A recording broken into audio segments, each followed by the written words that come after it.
আসসালামু আলাইকুম listeners, thank you Rasel ভাই। আমি যে ঘটনাটা বলবো যার নাম, তার নাম আফসার উদ্দিন আর কি। তিনি এই ঘটনাটি বলেছেন যে ওনার ঘটনাটা ঘটেন 1994 সালে। আচ্ছা, তো উনি ঢাকায় তখন পড়াশোনা করতেন এবং যখনই ছুটি পেতেন রাসেল ভাই তখনই তার বাবা মার কাছে চলে যেতেন। তো রাজশাহীর ঘটনা বলছি রাসেল ভাই, আপনার আপনার ফেসটা দেখতে যাচ্ছি, রাজশাহীর ঘটনা অবশ্যই। বাগমারা উপজেলার ঘটনা। আচ্ছা, তো উনি যখনই রাসেল ভাই ওই জায়গায় যেতেন, তো দেখা যেত যে বৃহস্পতিবারই ম্যাক্সিমাম দিন পরে। তো এই যেই ছুটিটাতে আমি ঘটনাটা ঘটে আর কি, আসলে রাসেল ভাই আমার ঘটনাটা এটা খুব বড় ঘটনা তাও না, আবার খুব যে ছোট তাও না। আচ্ছা, তো উনি এই বৃহস্পতিবার করেই গ্রামে যেতেন আর কি, তার বাবা মার কাছে ছুটি পেলে যেতেন। তো সেবার ছুটি ছিল প্রায় 4 দিনের মতো। আচ্ছা, গভর্নমেন্ট ছুটি প্রায় 4 দিনের মতো ছিল। তো উনি এরকম বৃহস্পতিবার রাত সন্ধ্যার দিকে তার বাসের অন্য টিকিট পাচ্ছিল না, কারণ বৃহস্পতিবার একটু রাশ ছিল। তো এত বাস ছিল না যখন এখন যেরকম বাস, তো তখন তো বাস খুব অল্প, ঢাকা শহরের বাইরে যেতে হতো। তো বাসের টিকিট অনেক কষ্টে পায় এবং যথারীতি বেলায় তার মানে বিকাল 5টার দিকে রওনা দিয়ে দেয়। বৃহস্পতিবার বিকাল 5টার দিকে রওনা দিয়ে দেয়। তো তার টার্গেট ছিল যে সব রাত 12টার মধ্যে পৌঁছে যাবে, কিন্তু রাসেল ভাই জ্যাম থাকার কারণে তার বাস পৌঁছেছে রাত 3টার দিকে। ওকে। তো রাত 3টার দিকে পৌঁছানোর পরে তো উনি ঘড়িতে দেখে, ঘড়িতে তখন এই যে কেসিও ঘড়িগুলা লাইট চলে আর কি, রাত 2:48 মতো বাজে। তখন তার বাজারে নামে, তার বাজার থেকে আবার ওখান থেকে ওই ভ্যানে করে নিয়ে যেত আগে। তো ভ্যান ট্যান কিছুই নেই রাত 3টার দিকে। এখন তার বাড়ি ওখান থেকে প্রায় 4 থেকে 5 কিলোমিটার দূরে। এত দূরে হাঁটা দিবে কি দিবে না, নাকি এখানে ওয়েট করবে সকাল পর্যন্ত, আর 2-3 ঘন্টা ওয়েট করে তো সকাল। কিন্তু বুঝতে পারছিল না কি করবে, আর কোনো মানুষজন কিচ্ছু নাই, যে কয়টা দোকান আছে সবগুলোই আপনার নামানো, শাটার তো না, ওই কাঠ দিয়ে নামানো আর কি। তো সে কি করলো, একটা সময় বলে যে থাক এখানে কিছুক্ষণ রেস্ট নেই, যদি দেখি কাউকে পাই তাহলে তার সাথে হাঁটা দিব বাড়ির দিকে, কারণ একজন লোকও লাগে আর এত রাতের বেলা হেঁটে যাবে। আর সবচেয়ে ইম্পর্টেন্ট কথা হচ্ছে সে ঢাকায় টিউশনি করতো, তো সেই টিউশনির কিছু টাকাও সাথে ছিল পকেটে। তো সেটা নিয়ে একটু ভয় যে হাঁটা দিব রাস্তাবেলা মাঝখান দিয়ে যদি কেউ ধরে টরে টাকা পয়সা নিয়ে যায়, সেটারও একটা ভয় ছিল। তো সে একটা একটা শেডের নিচে দাঁড়িয়েছিল আর কি। তো বৃষ্টি নামবে ভাব, আকাশে বিদ্যুৎ চমকায়, ওই চমকালেই যতটুকু রাস্তা দেখা যায় আর কি। এমন সময় একটা লোক তার পাশে এসে দাঁড়ানোর পর সে লোকটাকে খেয়াল করলো, কিন্তু ওনার সাথে কোনো কথাবার্তা হলো না আর কি। তো ওনার মনে চলে লাগলো যে যদি কোনো বিপদ আসে তো ওকে আগে কখনো দেখিনি বা কিছু, আর সে তো এখানকার স্থানীয়, তাকে তো অনেককেই সে চেনে। তো রাত্রেবেলা একটা অচেনা লোক পাশে এসে দাঁড়ালো, সে ভাবলো যে না থাক, রওনা দিয়ে দিই বাড়ির দিকে। সে আস্তে করে বাড়ির দিকে হাঁটা দেয়। ওই রাস্তাটা কাঁচা, কিন্তু রাস্তাটা খুব সুন্দর।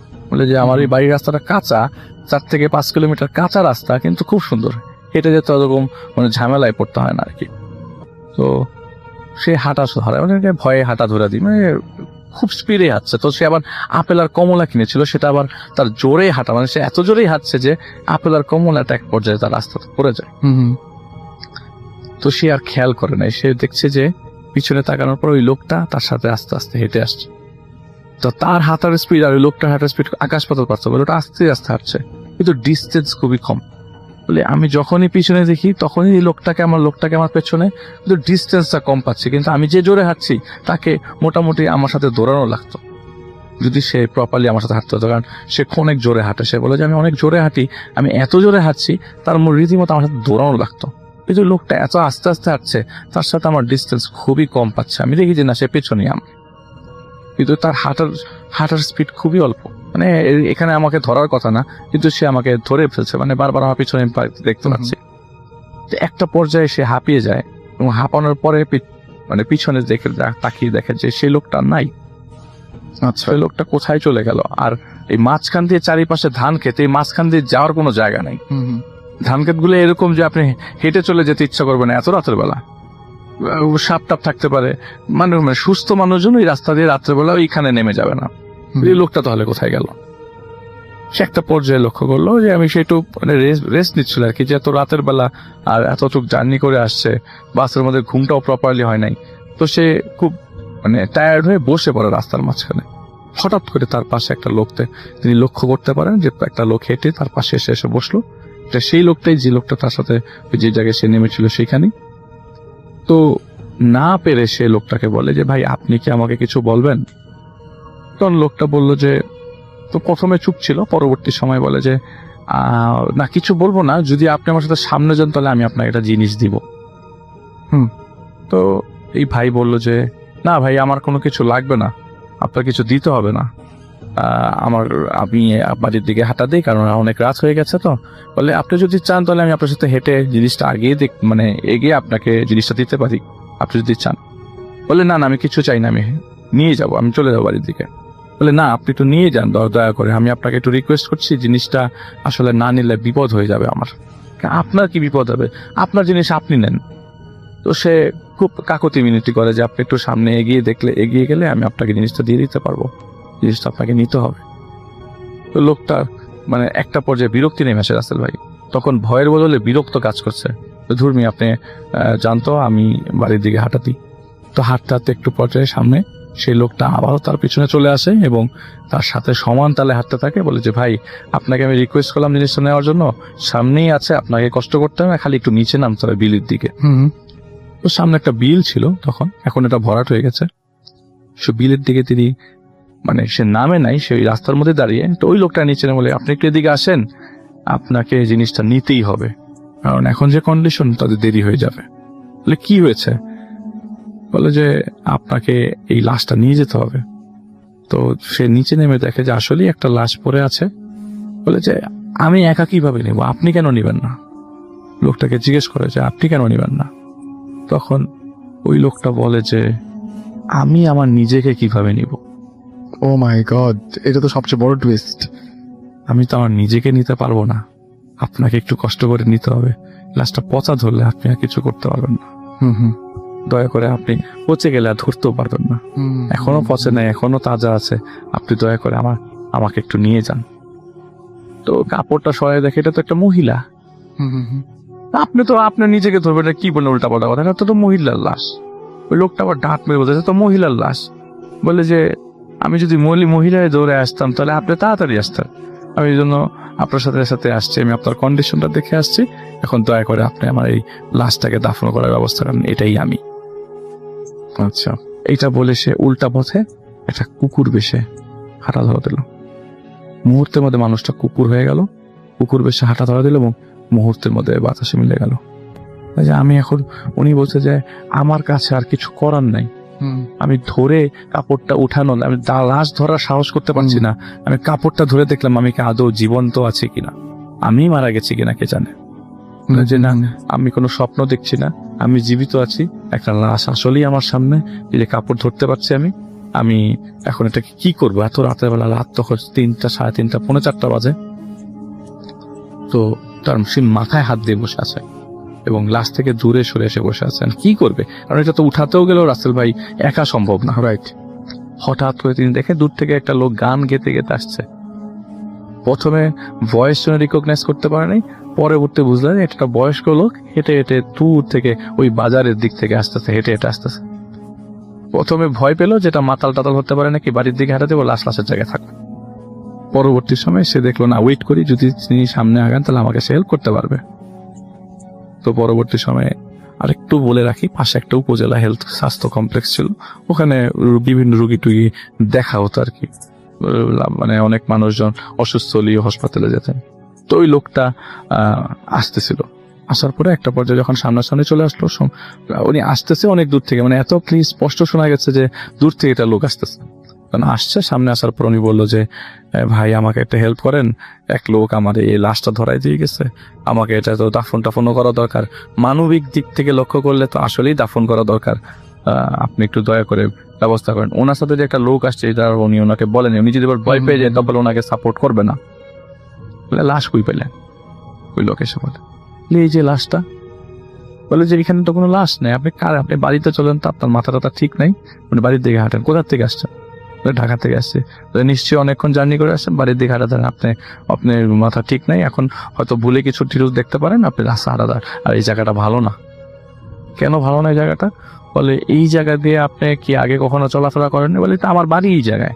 বলে এই জায়গায় আপনি কিভাবে চলাফেরা? সবসময় দিনের বেলায় চলাফেরা হয়েছে এবং ভ্যানের মাধ্যমে চলাফেরা হয়েছে। বলে রাতে কখনো চলেন না?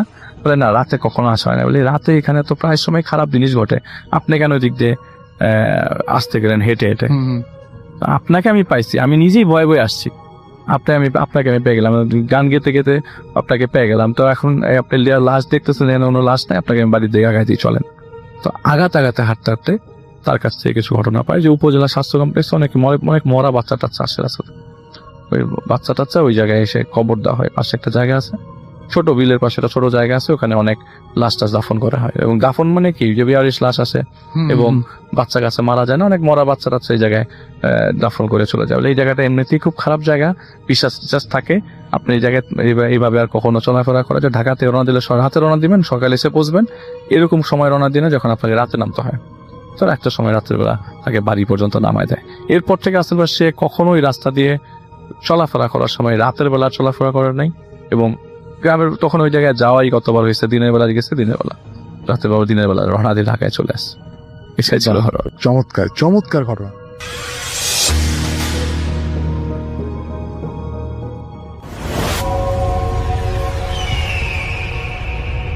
প্রিয় লিসেনার্স, আসসালামু আলাইকুম। আমি আফনান, আশা করি সবাই ভালো আছেন, সুস্থ আছেন। এখন যে ঘটনাটি আপনাদের সাথে শেয়ার করব, এই ঘটনাটি আমাদেরকে যিনি পাঠিয়েছেন তার নাম মোহাম্মদ মারুফ আহমেদ আদর। ওনার বাড়ি মুন্সিগঞ্জ জেলা শ্রীনগর উপজেলার ১৬ ঘর ইউনিয়নের শমশাবাদ গ্রামে। উনি বর্তমানে শ্রীনগর সরকারি কলেজে বিএসএস প্রথম বর্ষে অধ্যয়নরত রয়েছেন। উনি যে ঘটনা পাঠিয়েছেন, এই ঘটনা মূলত বেশ কিছু ছোট ছোট ঘটনার সম্মিলিত রূপ। তাই একটি ঘটনা বলা যাচ্ছে না, ছোট ছোট ৬টি ঘটনা এখানে রয়েছে। চলুন ঘটনাগুলো শুনি। এই ঘটনাগুলো কিভাবে একজন মানুষের জীবনকে দুর্বিষহ করে ফেলে তা বুঝতে পারবেন। তো সময় ২০০৩, কোন মাসের এটা নিশ্চিত করে বলা যাচ্ছে না, কেননা এই সবগুলো ঘটনাই এই আদর ভাইয়ের আম্মুর সাথে ঘটে যাওয়া। আর বিভিন্ন ধরনের অসুস্থতা এবং বিভিন্ন ধরনের ওষুধ সেবনের প্রভাবে ওনার স্মরণ শক্তি এখন বেশ কমে গেছে। তাই পূর্বের অনেক কিছুই তার পরিষ্কারভাবে মনে নেই। দীর্ঘদিন ধরে বিভিন্ন ঘটনা তো উনি শুনেছেন, মানে আদর ভাই শুনেছেন, তাই সে সমস্ত ঘটনা কিছু কিছু বিষয় ওনার আম্মুকে মনে করিয়ে দিয়েছেন, তার কিছু মনে পড়েছে, এভাবেই মূলত ছোট ছোট ঘটনা আমাদেরকে পাঠিয়েছেন। তো ২০০৩ সালের কোনো এক মাসের ঘটনাটি যখন ঘটে, তখন আদর ভাইয়ের আম্মুর পেটে ওনার বড় ভাই, অর্থাৎ ওই সময়ে ওনার আম্মু গর্ভবতী ছিলেন। তো আদর ভাইয়ের আম্মু কাজের জন্য ঢাকায় থাকতেন। সেই সময় আদর ভাইয়ের সেজো ফুপু ওনার আম্মুর সাথে রাত্রে ঘুমাতেন। গর্ভাবস্থায় রাত্রে অনেক কিছুর প্রয়োজন হতে পারে, আর একদম শেষ দিকে, মানে গর্ভাবস্থার একদম শেষ দিকে চলে এসেছিলেন। তাই বিভিন্ন সময় তার অনেক কিছু দরকার হয়। একজন লোক তো সবসময় থাকতেই হয়, আর মহিলা মানুষ হিসাবে যদি পাশে একজন থাকা যায় তাহলে সেটাই বেশি ভালো হয়। তেমনি এক রাত্রে ওনার আম্মু এবং সেজু ফুপি শুয়ে আছেন রুমে। বলে রাখা ভালো, তখন বাড়ির সবার বসবাসের জন্য ওনাদের বাড়িতে 4 রুম বিশিষ্ট একটি টিন শেড ঘর ছিল, উপরে টিনের চাল ছিল আর কি। তো এই আদর ভাইয়ের বাবা চাচারা ছিলেন 4 ভাই 4 বোন। যদিও বা তখন 2 ফুপুর বিয়ে হয়ে গিয়েছিল, তখন কিন্তু তারা কেউই আবার শ্বশুর বাড়িতে থাকতেন না। তৎকালীন তাদের বসবাসের উপযোগী এই যে 6% উপরে যে বাড়িটা, এটাই ছিল। আজ থেকে 20-22 বছর আগের বাস্তবতায় ওই গ্রামের যেই ঘরগুলো ছিল, এখনো কিন্তু ওই গ্রামে গেলে দেখা যায় যে অনেক ক্ষেত্রে কাঠের বাড়ি, বিশেষ করে মুন্সিগঞ্জের ঐতিহ্য কিন্তু কাঠের বাড়ি। শ্রীনগরের ওই 16 ঘর, তারপরে ওই সাইডগুলোতে কিন্তু আমার যাওয়া হয়েছে, আমি দেখেছি। আর এখনো কিন্তু অনেক ওয়াশরুম ঘরের বাইরেই রয়েছে। এই 2025 সালে এসেও যারা ওই এলাকায় আছেন বা গিয়েছেন তারা জানবেন। তো তখনও কিন্তু ওখানে এই কাঠের ঘর বাড়িগুলোই বেশি, এটাতে অ্যাটাচ ওয়াশরুম করাটা বেশ ডিফিকাল্ট হয়, যার কারণে তখনও ওই ওয়াশরুমগুলো ওই এলাকায় ঘরের বাইরেই ছিল। আর ওনাদের বাড়িটা ওরকমই ছিল, মানে ওয়াশরুম বাইরে ছিল একটা পুকুরের পাড়ে। আর ওই সময়ে আশেপাশে অধিকাংশ বাড়িতেই বিদ্যুতের ব্যবস্থা ছিল না। তো ওনাদের এলাকায় বাসায় বিদ্যুতের ব্যবস্থা থাকলেও অধিকাংশ সময়ই ইলেকট্রিসিটি থাকতো না, যার কারণে বিদ্যুৎ থাকার পরও হারিকেন এবং কুপির বাতির প্রচলনটাই ওনাদের ওখানে বেশি ছিল। 24 ঘন্টার মধ্যে 6 ঘন্টা হয়তো বা ইলেকট্রিসিটি থাকতো, আর অধিকাংশ সময় থাকতো না। তো হারিকেন আর কুপির বাতি তো লাগবেই। তো গ্রামে যারা থাকেন তারা তো অনেকেই কুপি চিনে থাকেন আর কি, কারণ অনেকেই এটাকে ল্যাম্পও বলা হয় আর কি, বা ল্যাম্পও বলা হয়। তো ঘটনা যেদিন ঘটে সেদিন রাত্রে ওনাদের বাসায় অনেকক্ষণ যাবত ইলেকট্রিসিটি ছিল না। ঘটনার দিন রাত্রে হঠাৎ ওনার আম্মুর ওয়াশরুমে যাওয়ার প্রয়োজন হয়। পাশে শুয়ে থাকা সেজ ফুপু, যিনি ওনার নাম হচ্ছে ময়না, তো ময়না ফুপুকে ওনার আম্মু বলেন যে ময়না ওঠো, একটু ওয়াশরুমে যাওয়ার দরকার। এই ময়না ফুপু ঘুমের ঘরে হু হু এরকম শব্দ করছে। অনেক সময় আমরা কাউকে যদি ডাকি ঘুমের ঘরে হু হু করে উত্তর নেয়, ওরকম উত্তর নিচ্ছে। একটা পর্যায়ে ওনার সেন্স আসে, বুঝতে পারেন যে তার ভাবি ডাকছে, কিন্তু অলসতা নিয়ে আদর ভাইয়ের আম্মুকে বলেন, ভাবি আপনি যান, আমি তাকায় আছি। মানে শুয়ে শুয়ে উনি তাকায় থাকবেন, আর আদর ভাইয়ের আম্মু উনি ওয়াশরুমে যাবেন। তাকিয়ে থাকতে থাকতেই তো উনি ঘুমের অতলে হারিয়ে যাবেন, কিন্তু অলসতার কারণে উনি উঠতে চাচ্ছিলেন না। এদিকে আদর ভাইয়ের আম্মু কোনোভাবেই যাওয়ারও সাহস পাচ্ছিলেন না, আর ওয়াশরুমটা পুকুরের পাশে। তারপর আবার উনি এই একটা অবস্থা পার করছেন। সবকিছু মিলায় ওনার ওই সময় যাওয়াটা তো ঠিকও না, কিন্তু কি আর করা। অনেক পিড়াপিড়ির পরও যখন এই ময়না বাবু রাজি হলো না, বিরক্ত হয়েছেন মারাত্মক, তবে কি আর করা, সাহস করে ওনার আম্মু ওই কুপিবাতি নিয়ে ওয়াশরুমে যাওয়ার জন্য রওনা হয়েছেন। ওই রাতটা অবশ্য পূর্ণিমা ছিল, যার কারণে আশেপাশে বেশ স্পষ্টই দেখা যাচ্ছিল। তো ওয়াশরুম থেকে উনি ফ্রেশ হয়ে ঘরে যে ঢুকবেন দরজা দিয়ে, উনি দেখেন দরজার ওখানে একটি লাল রঙের কুকুর জিহবা অনেকটাই বের করে খুব বড় বড় চোখে আদর ভাইয়ের আম্মুর দিকে তাকিয়ে আছে। খুবই ভয়ঙ্কর এবং বিশ্রী রকমের চাহনি ছিল তার চোখে। এটা দেখে ওনার আম্মু তো বেশ ভয় পেয়ে যান। ফুপুকে ডাকছেন, এই ময়না, এই ময়না, এই দেখ দেখ, এটা কি? এত বড় কুকুরটা এখানে কি করছে রে? কোত্থেকে আসলো এটা? এদিকে ফুপু উনি তো উঠছেন, বিছানা থেকেই বলতেছেন যে কই, কোথায় কুকুর? তখন আদর ভাইয়ের আম্মু বলছেন, এই যে দরজার সামনে। তখন ফুপু বলছে যে কই ভাবি, আমি তো কিছুই দেখতে পারতেছি না। এই কুকুরটা কিন্তু চলার পথে এমন ভাবে দাঁড়িয়ে আছে, যার কারণে কোনোভাবেই এটাকে পার করে আসা সম্ভব না। আর এই কুকুরটাকে শুধু ওনার আম্মুই দেখতে পাচ্ছিলেন, ফুপু কোনোভাবেই দেখতে পাচ্ছিলেন না। এরকম যখন চলছে তখন ওনার আম্মু বুঝতে পারে এটা স্বাভাবিক কিছু না। উনি জোর করে দোয়া দুধ পড়া শুরু করেছেন। এরপর কুকুরটা উধাও হয়ে যায়। ওই রাতটা কোন রকম ভাবে কাটলেও পরের দিন সকাল থেকে আদর ভাইয়ের আম্মু বেশ অসুস্থ হয়ে যান। পরিবারের অবহেলা, অসাবধানতা, এই সমস্ত কারণে ওনার যেই সন্তানটি হয়েছিল মৃত অবস্থাতে সে ভূমিষ্ঠ হয়। এই অবহেলার পিছনে আরো কিছু কারণ আদর ভাই উল্লেখ করেছেন, সঙ্গত কারণে আমি সেটা উল্লেখ করলাম না। তো যাই হোক, যেই ভাইটি হয়েছিল এই আদর ভাইয়ের, সেটা কি দেখতে অনেক সুন্দর ছিল। আদর ভাইয়ের আম্মু আজও সেই ভাইয়ের কথা মনে যখন ওনার পড়ে, যখন ওনার মনের মধ্যে সেই স্মৃতিটা ভেসে ওঠে, সেই কথা মনে করে এখনো উনি কান্নায় ভেঙে পড়েন। সেই ভাইয়ের জন্য দোয়া চেয়েছেন। আসলে যারা এই অবস্থাতে মারা যায়, যারা মুসলিম পরিবারের সন্তান, তাদের জন্য আসলে দোয়া করার কোনো প্রয়োজনীয়তা নেই, কেননা তারা জান্নাতি। হাদিসে এই বিষয়ে সুস্পষ্টভাবে উল্লেখ আছে। তারা জান্নাতে ঘুরে বেড়ায়। যখন মন খারাপ হয়, মা বাবার কথা মনে পড়ে, তখন তারা হযরত ইব্রাহিম আলাইহিসসালামের কাছে চলে আসেন। এরপর তাদের মন ভালো হয়ে যায়, আবার খেলাধুলা করতে থাকে।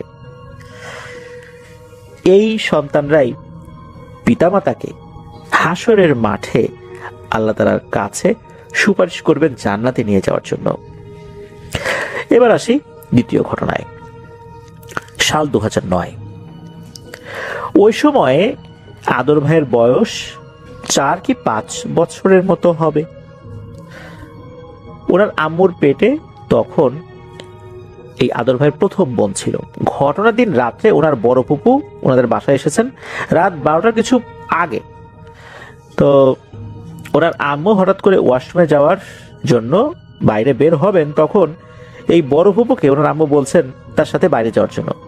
এদিকে বড় ফুপু এবং আদর ভাইয়ের আব্বু ঘরে বসে একটা জরুরি বিষয়ে কথা বলছেন।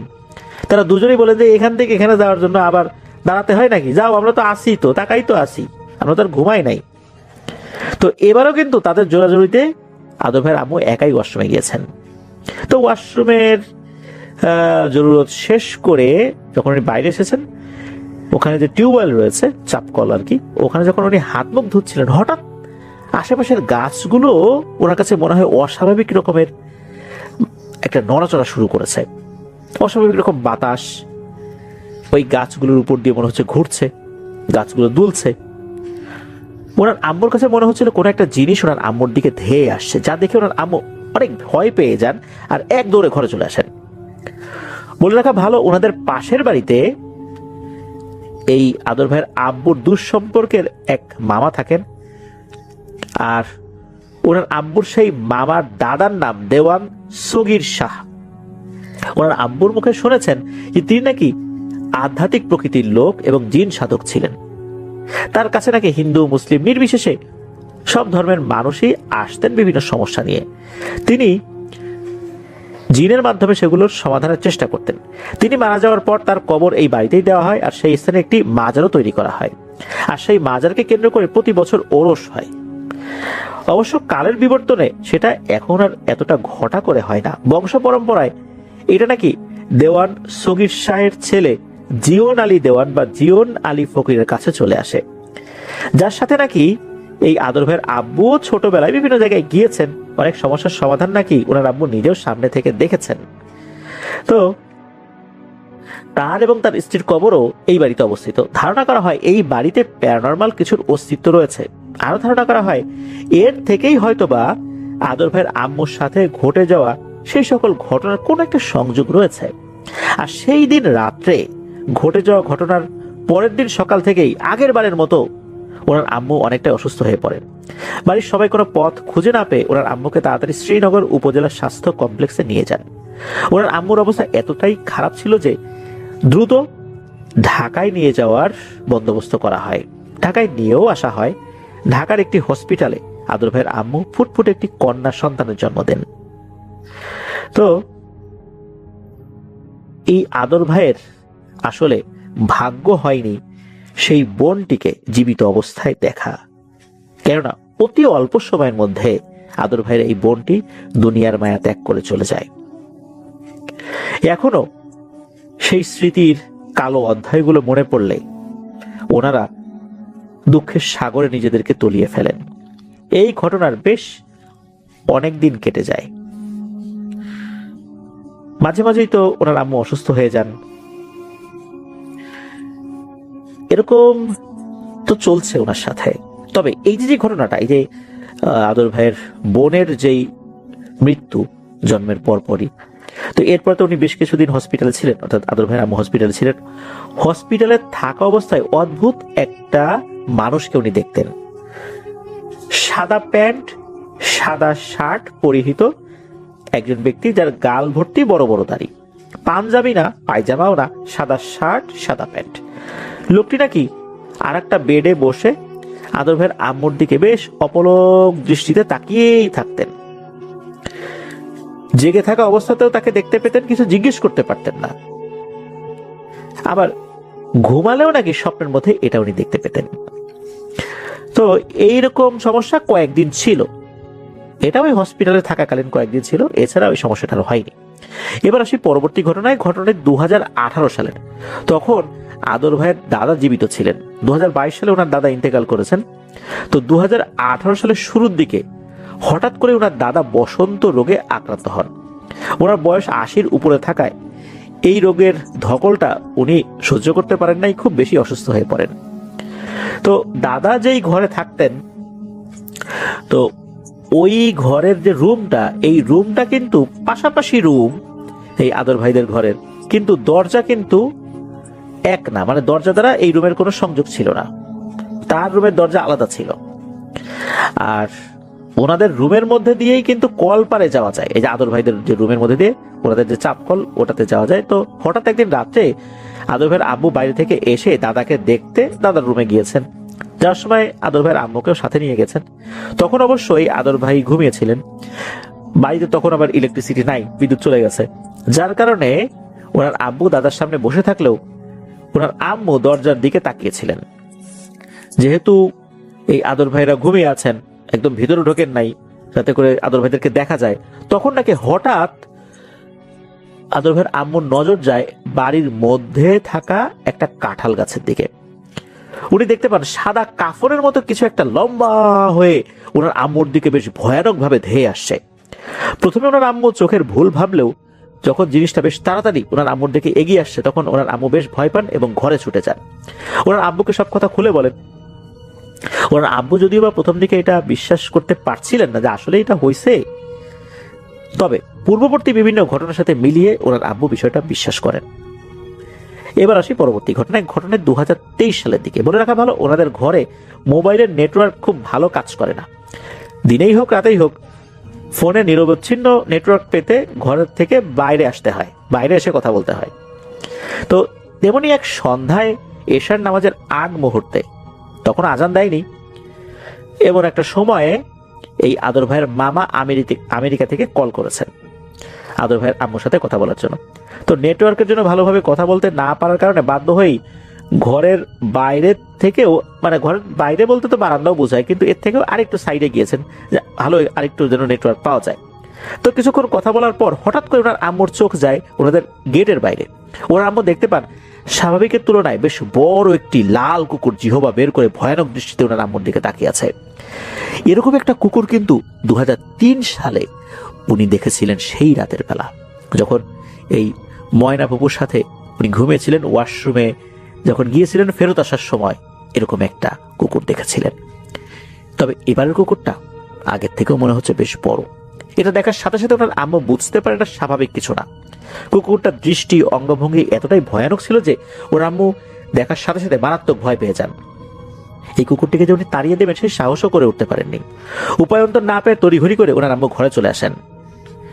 এরপর থেকে আরো কিছু নতুন সমস্যা ওনার আম্মু প্রত্যক্ষ করতে থাকেন। যেমন ওনার আম্মু ঘুমিয়ে আছেন, হঠাৎ স্বপ্নের মধ্যে উনি দেখতে পান কোনো একটি কালো অবয়ব ওনার আম্মুর বুকের উপর চেপে বসে আর ওনার আম্মুকে মেরে ফেলার চেষ্টা করে। ঘুমের মাঝে ওনার আম্মু ছটফট করতে থাকেন, প্রায় ওনার দম বন্ধ হয়ে আসে। ওই সময় এক ধরনের শব্দ উনি করতে থাকেন।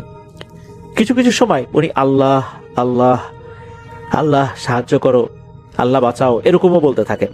আর তৎক্ষণাৎ ওনাদের কানে, অর্থাৎ এই যে আদর ভাই সহ আশেপাশে যারা আছেন তাদের কানে শব্দ গেলে ওনার আম্মুকে জাগিয়ে তোলেন। ঘুম থেকে ওঠার পর ওনার আম্মু কি দেখেছেন সেটা খুলে বলেন।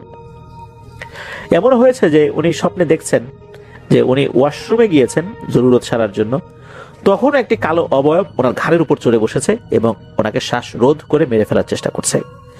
এটা নিয়ে অনেক ঝাড়ফুঁক করা হয়েছে, পানি পড়া খাওয়ানো হয়েছে, অনেকের কাছেই যাওয়া হয়েছে।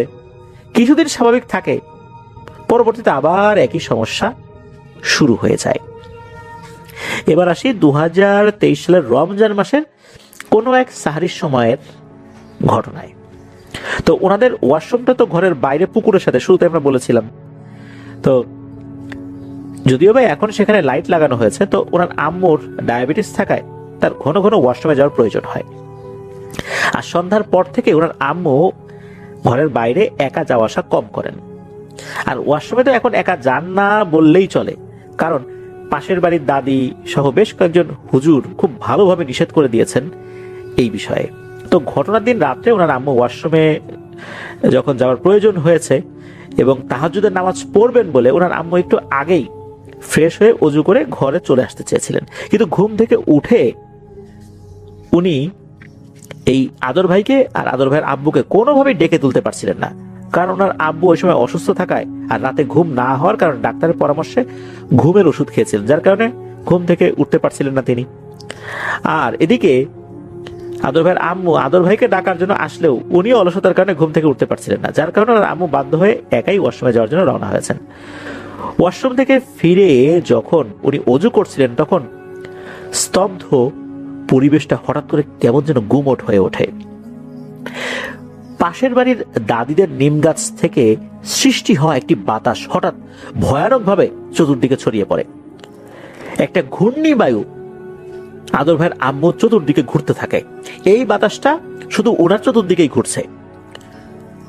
সাইক্লোন যেরকম হয় একটা ফানেলের মতো, এরকম হয়ে চতুর্দিকে ঘুরছে। আমরা অনেক সময় বালুর মধ্যে বানকুড়ালি দেখি চতুর্দিকে ঘুরছে, ওরকমটাও এটা উনি স্পষ্ট দেখতে পাচ্ছেন, সাদা সাদা কিছু একটা ওনার চতুর্দিকে ঘুরছে। এটার অস্তিত্ব ওনার আম্মু টের পাচ্ছিলেন খুব ভালোভাবেই। এমন ভয়ানক পরিস্থিতি দেখে ওনার আম্মু কোন রকমে ওযু শেষ করে ঘরে আসতে সক্ষম হন আল্লাহর রহমতে। এরপরে বিস্তারিত বলেন যে উনি কি দেখেছেন। তো ঘরের সবাই ওনার আম্মুকে অভয় দেন, শান্ত করেন। এর কিছুক্ষণ পর থেকেই ওনার আম্মুর অসহনীয় পেটে ব্যথা শুরু হয়ে যায়, যা কোনোভাবেই থামছিল না। ওনার আম্মু বিভিন্ন ওষুধ খাওয়ার পরও এই ব্যথা কমে না।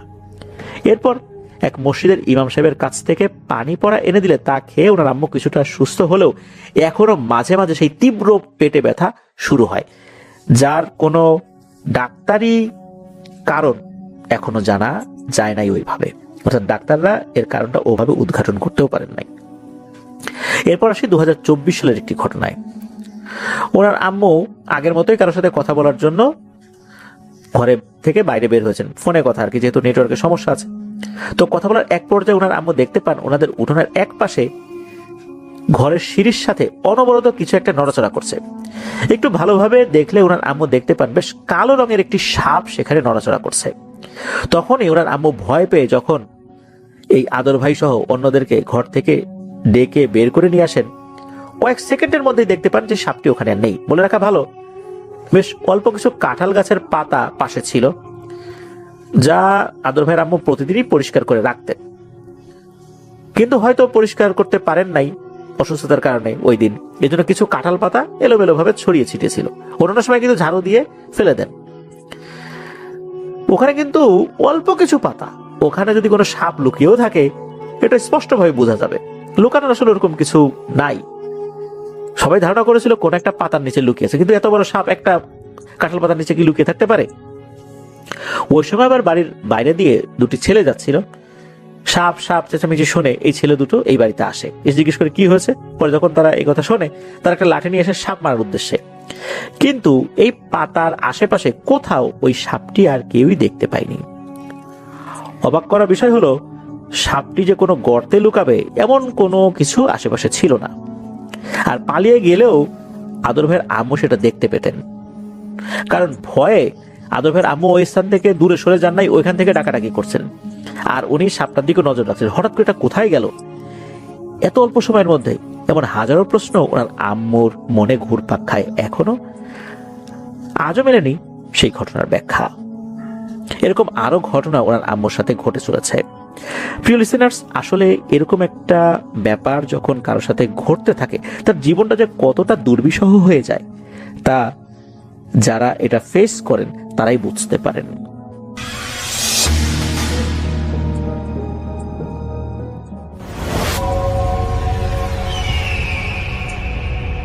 ধন্যবাদ রাসেল ভাই আমাকে ঘটনা বলার সুযোগ দেওয়ার জন্য। আমার নাম রিপন, আমি এসেছি আদিত্যমারি লালমিনার থেকে। রাসেল ভাই, এখন যে ঘটনাটা আমি আপনাকে শেয়ার করব, এই ঘটনাটা আমাকে পাঠিয়েছেন সুমন। আর সুমনের বাড়ি হচ্ছে রাজশাহী জেলার পুঠিয়া উপজেলায়। তো রাসেল ভাই সম্ভবত কারণে তার গ্রামের নামটা বলা যাচ্ছে না, তিনি আমাকে তার গ্রামের নামটা বলতে মানা করেছেন। তো রাসেল ভাই, আমি ঘটনায় চলে যাচ্ছি। ঘটনাটা ঘটেছিল আজ থেকে প্রায় 15 বছর আগে। ঘটনাটা ঘটেছিল সুমন ভাইয়ের বাবার সাথে। তো তিনি তার বাবার কাছ থেকে এই ঘটনাটা শুনেছেন। তো সুমন ভাইয়ের বাবা তখন রাজশাহীর এক আম বাগানের পাহারাদার হিসেবে কাজ করতেন। রাজশাহীর ওই দিকটায় মাইলের পর মাইল শুধু আম বাগান।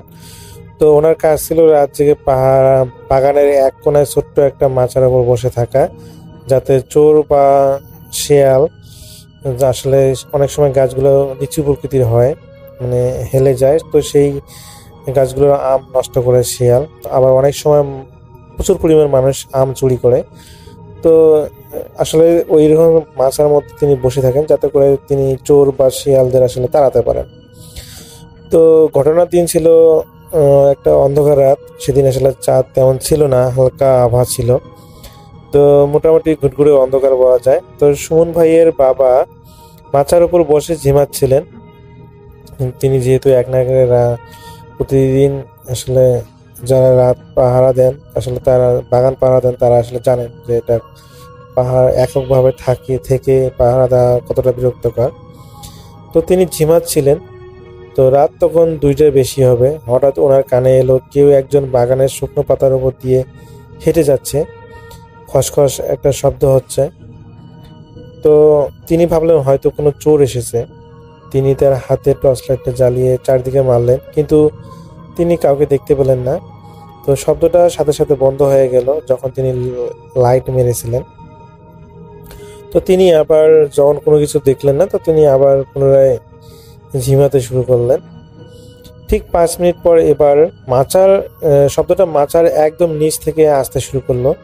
তিনি যেখানে বসে আছেন ঠিক কাছাকাছি জায়গা থেকে একটা শব্দ আসতে শুরু করলো। মনে হলো যে কেউ মাচার খুঁটির ধারেই শব্দ করতেছে। তো তিনি মোটামুটি ভয় পেয়ে তিনি নিচে লাইট মারলেন এবং দেখলেন যে একটা মানুষ মাচার নিচে বসে আছে। মানুষটার গায়ে একটা ময়লা ফতুয়া আর মাথায় এক ঝাঁকড়া চুল। তো সুমন ভাইয়ের বাবা ভাবলেন যে হয়তো কোনো পাগল হয়তো আশ্রয় নেওয়ার জন্য এখানে এসেছে। তো সুমন ভাইয়ের বাবা বললেন যে কে রে তুই এখানে কি করিস? পাগলকে যে আসলে মানুষ যেভাবে সম্বোধন করে, তুই যাবে যেভাবে ওইভাবে তিনি সম্বোধন করলেন। তো সেই লোকটা কোনো কথা বললো না, শুধু মুখটা উপরের দিকে তুললো। তো টর্চের আলো সুমন ভাইয়ের বাবা দেখলেন লোকটার চোখের মণি দুটো একদম সাদা, যেখানে আসলে কালো অংশটা নেই বলে চলে। আর লোকটার দাঁত বের করে এমনভাবে হাসছে যা দেখে ওনার খুবই ভয় লাগলো। তো লোকটা হঠাৎ করে ওনার দিকে হাতটা বাড়িয়ে দিল। তো ওনার মনে হলো যে লোকটার হাত অস্বাভাবিকভাবে লম্বা হয়ে তার দিকে মাথা পর্যন্ত চলে আসতেছে। তো সুমন ভাইয়ের বাবা দেখলেন যে সেই লোকটা হাতটা মাথার খুঁটি বিয়ে ওনার দিকে উঠে আসছে। তিনি তো ভয়ে কুকুরে মাচার এক কোনায় চলে গেলেন এবং লোকটা হাতটা সাধারণ মানুষের মতো ছিল না, আসলে আঙুলগুলো ছিল অনেক লম্বা আর নখগুলো দেখতে ছিল পশু পাখির মতো ধারালো। তো সুমন ভাইয়ের বাবা চিৎকার করতে চাইলেন, কিন্তু ওনার মনে হলো যে উনি যে চিৎকার করছেন কোনো আওয়াজ বেরোচ্ছে না। তিনি দেখলেন যে লোকটা মাচার নিচে খুব ধীরে লয়ে বলতে লাগলো, তোর ব্যাগে কি আছে আমাকে দে, আমি অনেকদিন কিছু খাই না। তো সুমন ভাইয়ের বাবার কাছে রাতে খাওয়ার জন্য কয়েকটা রুটি আর একটু গুড় ছিল। তিনি ভয়ে কাঁপতে কাঁপতে ব্যাগটা তিনি মাচার নিচে ফেলে দিলেন। তো ব্যাগটা নিচে পড়ার সাথে সাথে সেই হাড় কাঁপানো খসখস শব্দটা আবার শুরু হলো। তিনি এবার টর্চ মেরে দেখলেন লোকটা ব্যাগটা হাতে নিয়ে খুলছে না, বরং মুখ দিয়ে ব্যাগটা ছিঁড়ে ফেলতেছে। তো নর্মালি মানুষের আচরণ হচ্ছে যে তারা মানুষের মতো আচরণ করে, যে হাত দিয়ে খুলে ভিতরে কি আছে সেটা সুন্দরভাবে দেখে। কিন্তু এখানে সুমন ভাইয়ের বাবা দেখতেছেন যে সেই লোকটা হাত দিয়ে না খুলে তার মুখ দিয়ে সেই ব্যাগটাকে ছিঁড়ার চেষ্টা করতেছে। নর্মালি জন্তু পশুরা যেরকম করে আসলে তারা খোলে না, ওই মুখ দিয়ে ছিঁড়ার চেষ্টা করে, ঠিক সেই রকম ভাবে তিনি সেই লোকটা আর কি ব্যাগটা ছিঁড়ে ফেলতেছে। তো সুমন ভাইয়ের বাবা সেই মুহূর্তে আমবাগানের চারপাশ থেকে তিনি তার লাইটের আলোতে দেখেন যে অনেকগুলো ছায়া তার মাথার দিকে আস্তে আস্তে আস্তে এসে। তো তার কাছে মনে হচ্ছিল যে আমবাগানের অন্ধকার থেকে যেন অনেকগুলো মানুষ একই ভঙ্গিতে পা টেনে টেনে ওনার মাথার দিকে আসতেছে। তো সুমন ভাইয়ের বাবা বুঝলেন যে এগুলো কোনো মানুষ নয়। তো তিনি এনার গলার কাছে থাকা একটা তসবি ছিল, তো তিনি সেই তসবিটা হাতের মধ্যে মুঠো করে নিয়ে শক্ত করে ধরলেন এবং তিনি যত দোয়া দরুদ আছে জানেন, যেগুলো তিনি জানেন সেগুলো তিনি পড়তে শুরু করলেন। তো যখনই পড়তে শুরু করলেন তো ওনার কাছে মনে হয়েছিল যে দূরের ওই ছায়াগুলো যেন একটা করে আর্তনাদ করতেছে, একটু হালকা আর্তনাদ করতেছে, জোরে না, একটু হালকা। তো এটা কিছুক্ষণ চলতে থাকলো। এক সময় সুমন ভাইয়ের বাবা অনুভব করলেন যে তার মাথাটা যেন প্রচন্ড পরিমাণ ঠান্ডা হয়ে যাচ্ছে এবং সেই ঠান্ডার কারণে সুমন ভাইয়ের বাবার পা গুলোও যেন, যেহেতু তিনি এখানে বসেছিলেন, তার কাছে মনে হয়েছিল যে পা গুলোও যেন প্রচন্ড পরিমাণে ঠান্ডা হয়ে যাচ্ছে। তিনি প্রচন্ড পরিমাণ ঠান্ডা অনুভব করতেছেন, অথচ এটা শীতকাল ছিল না। তো কি করবেন তিনি কোনোভাবেই কোনো কিছু বুঝতে পারতেছেন না। তো এক সময় তিনি দেখেন যে সেই ছায়াগুলো তার একদম মাথার কাছাকাছি চলে এসেছে এবং সেই ছায়াগুলো সেই পাগলটার মতোই দেখতে। তো তাদের চোখগুলো ছিল সাদা প্রকৃতির এবং এগুলো যখন তিনি লাইট মেরে চতুর্দিকে দেখতেছেন, তিনি তার জ্ঞান আসলে হারিয়ে ফেলেন। তিনি আর তার জ্ঞান ধরে রাখতে পারেননি, সেখানে তিনি সেন্সলেস হয়ে পড়ে যান। তো ওনার যখন জ্ঞান ফেরে, তো উনি তখন দেখেন যে সুমন ভাইয়ের বাবা খুবই অবাক হন, কারণ তার সাথে থাকা ব্যাগটা, সেই ব্যাগটা তার সাথেই আছে, কিন্তু সেই ব্যাগটার মধ্যে খাবারগুলো শুধু নেই। এবং যখন তিনি লাইট দিয়ে আশেপাশে তাকান, দেখেন যে সেই ছায়াগুলো বা সেই পাগল লোকটার কোনো অস্তিত্ব এখন নেই, কিন্তু ফাঁকতে আর কি তার যে খাবারগুলো তিনি নিয়ে এসেছিলেন বাসায় থেকে যেগুলো খাওয়ার জন্য, সেই খাবারগুলো নাই। তো রাসেল ভাই এখানে আসলে ওই যে তিনি যতক্ষণ পর্যন্ত অজ্ঞান অবস্থা ছিলেন, তো তিনি যখন চিন্তা করলেন যে আচ্ছা আমি কতক্ষণ পর্যন্ত অজ্ঞান অবস্থায় ছিলাম, যখন তিনি তার হাতে থাকা হাত দুটার দিকে লক্ষ্য করলেন, দেখলেন যে প্রায় ফজর হওয়ার সময় এসেছে, মানে কিছুক্ষণ পর আজান দেবে এরকম একটা মুহূর্ত। আসলে তিনি প্রায় 3 ঘন্টা ধরে তিনি আসলে অজ্ঞান অবস্থায় ছিলেন। তো তিনি আর সেখানে একমাত্র দেরি না করে সেই বাগানের পার্শ্ববর্তী একটা মসজিদে তিনি যান। তিনি যেতে যেতে সেই মসজিদে আজান দেওয়া শুরু হয়, মানে যারা মুয়াজ্জিন ফজরে আজান দেন, এবং তিনি সেই মসজিদে যান এবং যাওয়ার পর সকালের নামাজ আদায় করেন। রাসেল ভাই নরমালি আসলে সুমন ভাইয়ের বাবা নামাজ পড়েন না, তো ওনার ওই জায়গা থেকে যেহেতু ওনার বাসাটা অনেক দূরে, বাসা যাওয়াও সম্ভব না, তো তিনি আসলে ওই সকালের নামাজটা মসজিদে যেয়ে পড়েন, যেহেতু মসজিদের কাছাকাছি। তো নামাজ পড়ার পর তার কাছে মনে হয় যে তার শরীরটা অনেক হালকা হয়ে গেছে, একদম স্বাভাবিক। তো এরপরে তিনি নামাজ পড়া শেষে হুজুরের সাথে, ওখানকার যে মুয়াজ্জিন আছে তার সাথে তিনি কথা বলেন এবং বলেন যে হুজুর এরকম এরকম রাতে আমার সাথে ঘটনা ঘটেছে, তো আপনি কিছু একটা পরামর্শ বা কিছু একটা দেন। তো সেই হুজুর যখন ওনাকে পরীক্ষা করলো, তো দেখলো যে উনি আসলে খুবই ভয়ের মধ্যে আছেন, যেহেতু গত রাত্রে এরকম একটা ঘটনা ঘটেছে। পরে তো সেই হুজুর আর কি তাকে একটা পানি পড়া দেন, ওখানে বললেন যে আপনি একটা বোতল নিয়ে আসেন, আমি আপনাকে পানি পড়া দিচ্ছি। তো পরে সুমন ভাইয়ের বাবা একটা বোতল নিয়ে আসেন এবং ওনাকে একটা পানি পড়া দেওয়া হয়। তো বলেন যে আপনি হলো ডিউটি করার আগে এখানকার একটু পানি আপনার খাবার পানির সাথে মিক্সার করে খেয়ে তারপরে হলো আপনি ডিউটিতে যায়েন, সমস্যা হবে না। তো রাসেল ভাই উনি যেভাবে বলেছেন, ও দেখা যায় সুমন ভাইয়ের বাবা ওইভাবেই কাজ করেছেন। তো উনি ডিউটিতে যাওয়ার আগে ওই খাওয়ার পানির সাথে মিক্সার করে তিনি পানি খেয়ে তো ডিউটিতে যেতেন। তো রাসেল ভাই এরপর থেকে আসলে ওনার সাথে এই ধরনের ঘটনাগুলো আর ঘটেনি। রাসেল ভাই যদিও জানি যে এটা আসলে অত ভৌতিক একটা ঘটনা না, কিন্তু আমার কাছে ঘটনাটা ভালো লেগেছে। তো যারা আসলে রাত বিরাতে পাহারা দেন, তো তারা আসলে এই জিনিসটা কিন্তু উপলব্ধি করতে পারবেন যে একা একা পাহারা দেওয়া কতটা ভয়ঙ্কর। তো রাসেল ভাই এটা ছিল ঘটনা।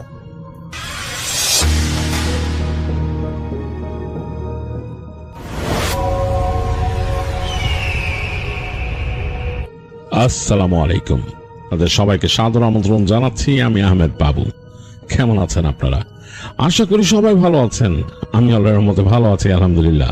যে এই ঘটনাটি আমার জন্য কালেক্ট করেছেন বরগুনার মনিরুল খন্দকার। মনিরুল তার ফুপু বাড়ির একটি ঘটনা আমার কাছে শেয়ার করেছেন। তিনি রিকোয়েস্ট করেছেন আমি যেন ঘটনাটা আমার মতো করে আপনাদের কাছে শেয়ার করি। তো আমি চলে যাচ্ছি মনিরুলের ঘটনায়। মনিরুলের ফুপার গ্রাম, সেই জায়গাটা বেশ সুন্দর একটা জায়গা, বেশ নদী ঘেঁষা একটা গ্রাম, এবং সেই নদীর পাড়েই খুব বেশ বড় একটা কবরস্থান আছে, বেশ প্রাচীন কবরস্থান। তার পাশে কিছু স্থাপনা ছিল যেখানে একটা সময় একটা বন্দরের মতো ছিল, পরবর্তীতে সেটা নদী বন্দর হিসাবে খুব একটা ব্যবহৃত হয়নি, মানে প্রাচীন, মানে অনেক আগে সেখানে হতো, ব্যবসা বাণিজ্য হতো। আর এছাড়া এই গ্রামটা বেশ বড়, খুব সুন্দর। তো সেই গ্রামে একজন ব্যক্তি থাকতো যার নাম সর্দার আলী। তো সর্দার আলী পেশায় ছিলেন একজন খেলনা বিক্রেতা। একটা এরকম গ্রামের মাঝে একজন খেলনা বিক্রেতা, ব্যাপারটা পেশাটা একটু অড, কিন্তু ব্যাপারটা কিন্তু অন্যরকম। মানে সর্দার আলী খুব সুন্দর মনের একজন মানুষ ছিলেন। তিনি সবসময় সুন্দর সুন্দর জিনিস নিয়ে চিন্তা করতেন, কল্পনা করতেন।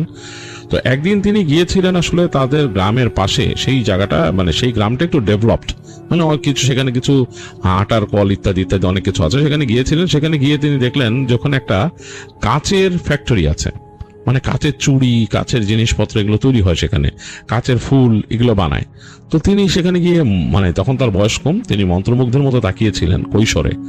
তো তখন তার মাথায় আসে, আরে এটা এরকম খেলনা বানানো যায়। তো তিনি সেখানে কথা বলেন যে আমাকে এরকম খেলনা বানাইতে পারবেন নাকি। তো অনেক কথা বলার পরে সেই লোক লাস্টে বললো যে হ্যাঁ, তাকে কিছু খেলনা বানিয়ে দিতে পারবে, এবং তিনি যেরকম চিন্তা ভাবনা করেন সেরকম। তো তিনি তার মতো কিছু ফিগার চিন্তা করেন এবং সে খেলনা ওনার সাথে সে কাজ ফ্যাক্টরি লোকের সাথে এক্সপেরিমেন্ট করেন। এর মাঝে হয়ে যায় বেশ কিছু সুন্দর সুন্দর খেলনা তাকে তৈরি করে দেয়। তো সর্দার আলী তখন বলে যে আমি আরো চাই এরকম, মানে আরো বানাতে পারবেন নাকি। লোকটা বলে হ্যাঁ। তো ওই লোক বিভিন্ন রকমের রং দিয়ে সর্দার আলীকে এরকম খেলনা তৈরি করে দেন কাচের, আর তিনি সাথে মার্বেল তৈরি করান, রং বেরঙের মার্বেল, নীল রঙের, হলুদ রঙের, হলুদ, লাল, নীল বিভিন্ন রঙের, এবং সেগুলোকে তিনি একসাথে করেন।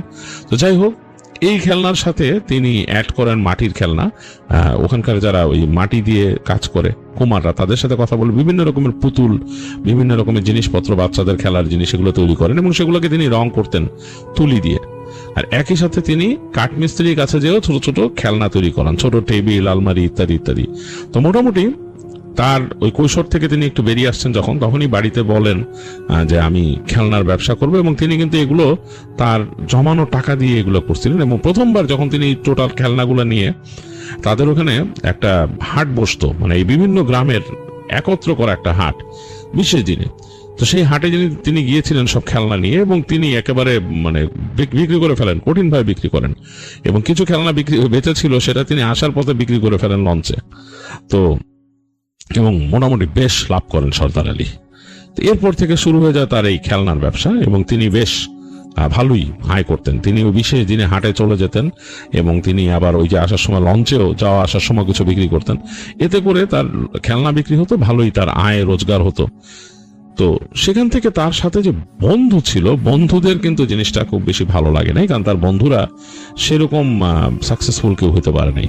তার সাথে দুইটা বন্ধু ছিল, একজন সেখানে দেখা যায় গুদাম, সেই গুদামের ইসে কাজ করতো সে, মানে আড়তের আর কি, আড়ত বা গুদাম যেখানে মালপত্র রাখা হয়, সেখানকার রেজিস্ট্রিতে কাজ করতেন, ওই যে হিসাব কিতাব রাখতেন আর কি। আরেক বন্ধু ছিল, তার বাবা মা মোটামুটি টাকা পয়সাওয়ালা ছিল, বেশ ব্যবসায়ী ইত্যাদি ইত্যাদি, কিন্তু তাকে কোনো কাজে লাগাতে পারেনি। তার নাম ছিল ল্যাংচা। তো ওই ল্যাংচা ঘোরাফেরা করতো সবসময়, আসতো, জিজ্ঞেস করতো, এবং সর্দার আলী সবসময় ব্যস্ত থাকতো তার বিভিন্ন খেলনার ডিজাইন করা নিয়ে, রং করা নিয়ে। তো তার সাথে যখন গল্প করতো, সে ওগুলো করতে করতে তাদের সাথে আড্ডা দিত, গল্প করতো। তো এই দুই বন্ধুর সাথে, সেই আতা আর ল্যাংচা, দুজনের সাথে গল্প করতো মাঝে মাঝে, এবং বিভিন্ন কথা বলতো। তো আতা একটু ছিল হচ্ছে বোধশূন্য ব্যক্তি, মানে সে এতটা এইসব নিয়ে চিন্তা ভাবনা করতো না। সে দেখতো যে সর্দার আলী আছে ভালোই, ভালো মতো আয় রোজগার করতেছে, তো সে গেলে তাকে চা খাওয়াতো, ধূমপান করাইতো ইত্যাদি ইত্যাদি, মাঝে মাঝে ওখানকার গ্রামের হোটেলে নিয়ে খাওয়াইতো। আতা খুশি। ল্যাংচাকেও কিন্তু সর্দার আলী এভাবে বিভিন্ন রকম মানে বন্ধু হিসেবে যে ট্রিট দিত, সেগুলো ঘুরাইতেই করতো। কিন্তু ল্যাংচা সবসময় মনে মনে চিন্তা করতো যে সর্দার আলী এইভাবে কিভাবে এত ইনকাম করে, তার কেন ইনকাম হয়। সে সবসময় হাসফাস হাসফাস হাসফাস এরকম করতে থাকতো। এর মধ্যে যেটা হয়, সর্দার আলীর এই আয় উন্নতি দেখে সর্দার আলীর বাবা মা সর্দার আলীকে বিয়ে দেওয়ার সিদ্ধান্ত নেয়, এবং তার মোটামুটি একটা ভালোই গ্রামের যতটুকু সম্ভব মোটামুটি একটা ব্যবস্থা করে তার বাবা মা তাকে বিয়ে দিয়ে দেয়। এবং বিয়ের পর সর্দার আলী কিন্তু তার ব্যবসাও চালিয়ে যাচ্ছে, আর সংসার হচ্ছে, এবং তার সংসারে মোটামুটি খুব ভালো সুন্দর সময় কাটছে, স্ত্রীর সাথে সময় কাটে, সবকিছুই ভালোই কাটে। এবং তার স্ত্রীও খুব তার জন্য মানে খুব তাকে খুব পছন্দ করে, মানে তার জন্য পাগল, তার কথা চিন্তা করে সব সময়। তার কাজে ক্রিয়েটিভিটিতেও তার স্ত্রী মাথা খাটান, এবং তাকে সুন্দর সুন্দর বুদ্ধি দেন। তো এটা দেখে ল্যাংচাও বিয়ে শাদী করতে চায়। তো ল্যাংচার বাপ মাও তাকে বিয়ে দেয়। সে অনেক জোরাজোরি করার পর ল্যাংচাকেও বিয়ে দেওয়া হয়। তো ল্যাংচা ঘুরে এসে ল্যাংচার সংসারে হচ্ছে অশান্তি। ল্যাংচার সংসারে অশান্তি লাগার কারণ হচ্ছে ল্যাংচা তো আসলে সে কিছু করতো না, চাইতো না, এবং বিভিন্ন রকমের সমস্যা তার লেগেই থাকতো তার সংসারে, এবং তার সাথে তার স্ত্রীর বনিবনাও খুব ভালো হয় নাই। তো এইগুলো দেখে ল্যাংচা মন খারাপ করে আসতো, এবং সর্দার আলী তাকে ভালো ভালো কথা বলতো যে এই কর ওই কর এইভাবে কর, তাকে বিভিন্ন রকমের ব্যবসার কথা বলতো, কিন্তু ল্যাংচা এগুলো খুব একটা মনোযোগ দিত না। তো সর্দার আলী একবার বেশ একটা বড় চালান তৈরি করলো, মানে সে এবার চিন্তা করলো যে আমি হাটের মধ্যে স্পেশাল কিছু খেলনা ইত্যাদি এসব নিয়ে যাব। তো এগুলো চিন্তা করে সে খুব মানে খাটলো আর কি, খাটলো, এবং তার বউ তার সাথে কাজে হাট বাটালো, এবং দুইজন মিলে কাজ করে বেশ বড় একটা মানে সে জিনিসপত্র নিয়ে সে রওনা দিল, এবং হাটে গিয়ে ভালো ব্যবসা করলো, তার সবকিছু বিক্রি হলো। এখানে সে একটু বড় বড় জিনিসপত্র বানাইছিল, এবার টুল ইত্যাদি কিছু শোপিস টাইপের, তো বেশ বিক্রি হয়েছে। বিক্রি টিক্রি হয়ে সর্দার আলী বেশ ভালো অবস্থা নিয়ে আসছে, সে ফেরত আসছে এবং খুব খুশি, তার বাসায় তার স্ত্রীও খুশি। এর মাঝে সে ল্যাংচা যখন আসছে, তো ল্যাংচা জিজ্ঞেস করতেছে যে কি আলী তোর কি অবস্থা? ভালো। তোর দেখে খুব খুশি মনে হয়। হ্যাঁ খুশি তো, আজ ব্যবসা হয়েছে অনেক ভালো হয়েছে হ্যান ত্যান। মানে সাথে সাথে এটা শোনার পরে ল্যাংচার মুখটা কালো হয়ে যায় যে সর্দার আলী ভালো ব্যবসা করছে। তো সর্দার আলী বলে যে তুই কিছু খাওয়াইলি না? কয় যে হ্যাঁ খাওয়ামু তো, চল। সর্দার তাকে নিয়ে যায় বেশ ভালো মতো ওই যে বাজারে যা যা খাবার আছে আর কি, গ্রামে যা যা পাওয়া যায়, মিষ্টি দই ইত্যাদি ইত্যাদি অনেক কিছু খাওয়ায়। তার বন্ধু আতাকেও নিয়ে আসে, এসে তারা খায়, খাওয়া দাওয়া করে। তো ল্যাংচার জানি কেন আর সহ্য হচ্ছে না। সর্দার আলী তাকে বলে যে আর এইবার এই হাটে যে ব্যবসা করছি না, এতটি টাকা কামাইছি। সে টাকার অ্যামাউন্টটা বলে যে এতটি টাকা কামাইছি। তো ল্যাংচা মানে এটা সহ্য করতে পারতেছে না, তার বারবার মনে হচ্ছে যে সর্দার আলী কেন এরকম। আর সে বলতেছে যে তোর ভাবির বাড়ি বেড়াইতে যাবো, হ্যাঁ তোর ভাবির বাড়ি বেড়াইতে যাবো, ওখানে যে থাইকে যাবো কয়দিন। তো এই জিনিসগুলা ল্যাংচা সহ্য হচ্ছে না, ল্যাংচা মানে একদম জ্বলে পুড়ে ছারকার হয়ে যাচ্ছে। তো সর্দার চলে আসছে, ল্যাংচা একা একা আসতেছে। তো ল্যাংচা ওখানকার যে ওই যে পুরনো একটা কবরস্থান ছিল, হ্যাঁ সেই কবরস্থানে পায়ে দিয়ে দিক দিয়ে আসার সময় ওইখানে একটা বাঁশঝাড় আছে। বাঁশঝাড়ের পায়ে দিয়ে আসার সময় তার চোখে পড়লো ওই জায়গায় একজন পাগলের মতো বসে থাকতো। হ্যাঁ মানে সে একটু, তাকে মানুষ ভয় পাইতো, এড়ায় চলতো, কারণ অনেকে বলতো যে সে নাকি একটা তান্ত্রিক। হ্যাঁ মানে ওরকম বসে আছে, এবং তাকে মানে কেউ পছন্দ করতো না, তাকে ভয় পেত, এড়ায় চলতো। সে তান্ত্রিকটাকে সবাই বলতো যে এলো গিয়া এই শ্মশানে কবরে ঘুরে বেড়ায় আর কি। তো কিন্তু অনেকরা নাকি অনেক কিছু সে মানে করতে পারে, সবাই এই জন্য ভয় পেত তাকে। তো ল্যাংচা ওই দিক থেকে আসার সময় তান্ত্রিকরে দেখছে, দেখে সে হাঁটা দিল, একটু সাইড কেটে চলে যাবে। তো তান্ত্রিক সে যখন পাস করে যাচ্ছে ওই বাঁশঝাড়ের ওই অংশটা, ওই পাশ থেকে কেমন জানি ভেড়ে গলা হেসে উঠলো তান্ত্রিক। বলে কিরে কি অবস্থা ল্যাংচা, কই যাস? তো সে একটু থতমত খেয়ে গেছে, তার নাম জানে কেমনে? সে বলে আপনি আমার নাম জানেন কেমনে? তো বলতেছে যে আমি তোরে চিনি, আয় আয় আয় আইদিকে আইদিকে। তোর মনে তো জলে পুড়ে, তোর দেখে বোঝা যায় তুই জ্বলতাছস, খুব জ্বলতাছস না? তো ল্যাংচা তখন চুপ করে আছে। কেন জ্বলস? তোর বন্ধু তখন বলতেছে যে হ্যাঁ। কি হয়েছে? ট্যাগ কামাইছে, অনেক ট্যাগ কামাইছে না? তোর তো খাওয়াইছে, তোকে তো অনেক কিছু খাওয়াইছে। তো শুনে মানে ল্যাংচা খাওয়াইছে তো কি হয়েছে? আমার দোষটা আমারে খাওয়াইছে। কত তুই জ্বলস কে? তখন চুপ করে আছে, ল্যাংচা কিছু বলে না। তো তান্ত্রিক বলতেছে যে দিমু তোর বন্ধুরে বসায়। তো তখন ল্যাংচা বলছে বসাইবেন মানে কি বসাইবেন? বহামো মানে শেষ, ওর ব্যবসা মুসা রইব না, টেয়া পয়সা তার থেকে নিচে যাইব গা। তো তখন ল্যাংচা বলে যে কি করতে হইব, কেমনে বহাইবেন? তুই আমার 2টা মোরগ দিবি আর 100 টাকা দিবি, তোর বন্ধুরে বহাই দেবো। তো তখন ল্যাংচা নাকি মানে চুপ করে থাকে, যখন পরে কয়েকে হ্যাঁ কালকে দিবো। কখন দিবো? তখন বলে তুই লয়ে আইস, কালকে এই সময় লয়ে আইস আমার কাছে, আর একটা জিনিস লয়ে আবি। কি? তোর বন্ধু খেলনা বানায়, তোর বন্ধুর খেলনা পুতুল একটা লয়ে আবি আমার কাছে। এটা শুনে ল্যাংচাকে আচ্ছা। তো ল্যাংচা হাঁটা দেয় ওখান থেকে, লয়ে আইস কিন্তু কালকে আমি এনেই থাকুম এই সময়। তাই বলে তাকে বিদায় দেয় তান্ত্রিক। তো ল্যাংচা হেঁটে যাচ্ছে, ল্যাংচা একবার ভাবে যে এটা কি ঠিক করতেছি। তখন চিন্তা করে যে না ঠিকই করতেছে, বেশি বাড়ছে ওর, বেশি বাড়ছে ওর, টাকার ফুটানি দেখায়, টাকার ভাব দেখায়, টাকার ভাব দেয় আছে আমার লগে দ্বারা। এগুলো চিন্তা করতে করতে সে এক সময় বাসায় গিয়ে পৌঁছায়। তো বাসায় গিয়ে তার কাজ হচ্ছে যে বাসায় গিয়ে সে একটু মানে তার মতো থাকে, ঝগড়াঝাটি করে বাসায়, এটা তার রুটিন হয়ে গেছে। তো সে সেটা করে, তার মতো ঝগড়াঝাটি করে সে যে তার মতো শুয়ে থাকে এবং সে তার এই যত ক্ষোভ রাগ সব যে পড়তে থাকে তার সেই বন্ধুর উপরে, এবং সেই সর্দার আলীর উপরে রাগ করে মনে মনে। সর্দার আলীর সাথে কিন্তু আসলে এখানে কোনো রকম কানেক্টিভিটি নেই, কিন্তু সে কেন জানি তার সকল অশান্তির মূল হয়ে যায় সর্দার আলী, এবং সে মনে মনে ভাবতে থাকে যে সর্দার আলীর কি হবে, সে যখন নাকি টাকা পয়সা না থাকবে তখন কি হবে, এগুলো চিন্তা করতে করতে সে একসময় ঘুমায় যায়। যাই সকালবেলা সে উঠে, তার সারাদিনের প্ল্যান থাকে কিভাবে সে ওই 2টা মুরগি কেনার টাকা ম্যানেজ করবে এবং তার টাকা। তো দেখা যাচ্ছে আসলে তার তো আসলে ল্যাংচার আসলে তেমন কোনো ইনকাম নাই, সে তার বাবা মার ওখান থেকেই নেয় টাকা পয়সা। তো এক সময় সে কি করে, তার বাসার থেকে এই 2টা মুরগি সে সরানোর প্ল্যান করে, তার মায়ের 2টা মুরগি। তো সেই 2টা সে সরায় এবং সে 100টা টাকা বাসার থেকেই নিয়ে সে রওনা দেয় সন্ধ্যায়। তো একবার চিন্তা করছিল যে সরাসরি চলে যাবে সেই তান্ত্রিকের কাছে, কিন্তু চিন্তা করলো তান্ত্রিকের কাছে সরাসরি যেতে লাভ নাই, পুতুল নিতে হবে। তো সে ওই মুরগ 2টা নিয়ে যায়, যে সেই হাজির হয় সেখানে সর্দারের বাসায়। তো সর্দারের বাড়ি গিয়ে সে হাঁক দিচ্ছে, এই কই তুই, আলী আসোস, এরকম করে ডাকতেছে। তো দেখা যায় যে সর্দারের স্ত্রী তখন অলরেডি সন্ধ্যা হয়ে গেছে, যে তিনি জাস্ট ওই একটা কুপি নিয়ে বের হয়ে বলেন যে মানে ঘুমটা টেনে বের হয়ে বলতেছেন যে ভাই সে তো নাই। তো বলছে কই গেছে, কয় সে তো বেরিয়েছে ওখানে, যে আতা ভাই আসছিল, আতা ভাইয়ের সাথে বেরিয়েছে। এটা শুনে দেখা যায় ল্যাংচার মন টন আরো মানে বিগড়ে যায়। তো সে তাকে বলে যে আতার সাথে বেরে আপনি কি দেখছেন, খবর নিছেন, আতার সাথেও যায় কই, হাতে তখন অনেক কাঁচা টাকা আইছে, এই টাকা দিয়ে কি করে এটি খেয়াল করছেন, খেয়াল রেখেন ভাবি, সবকিছু কিন্তু ভালো না।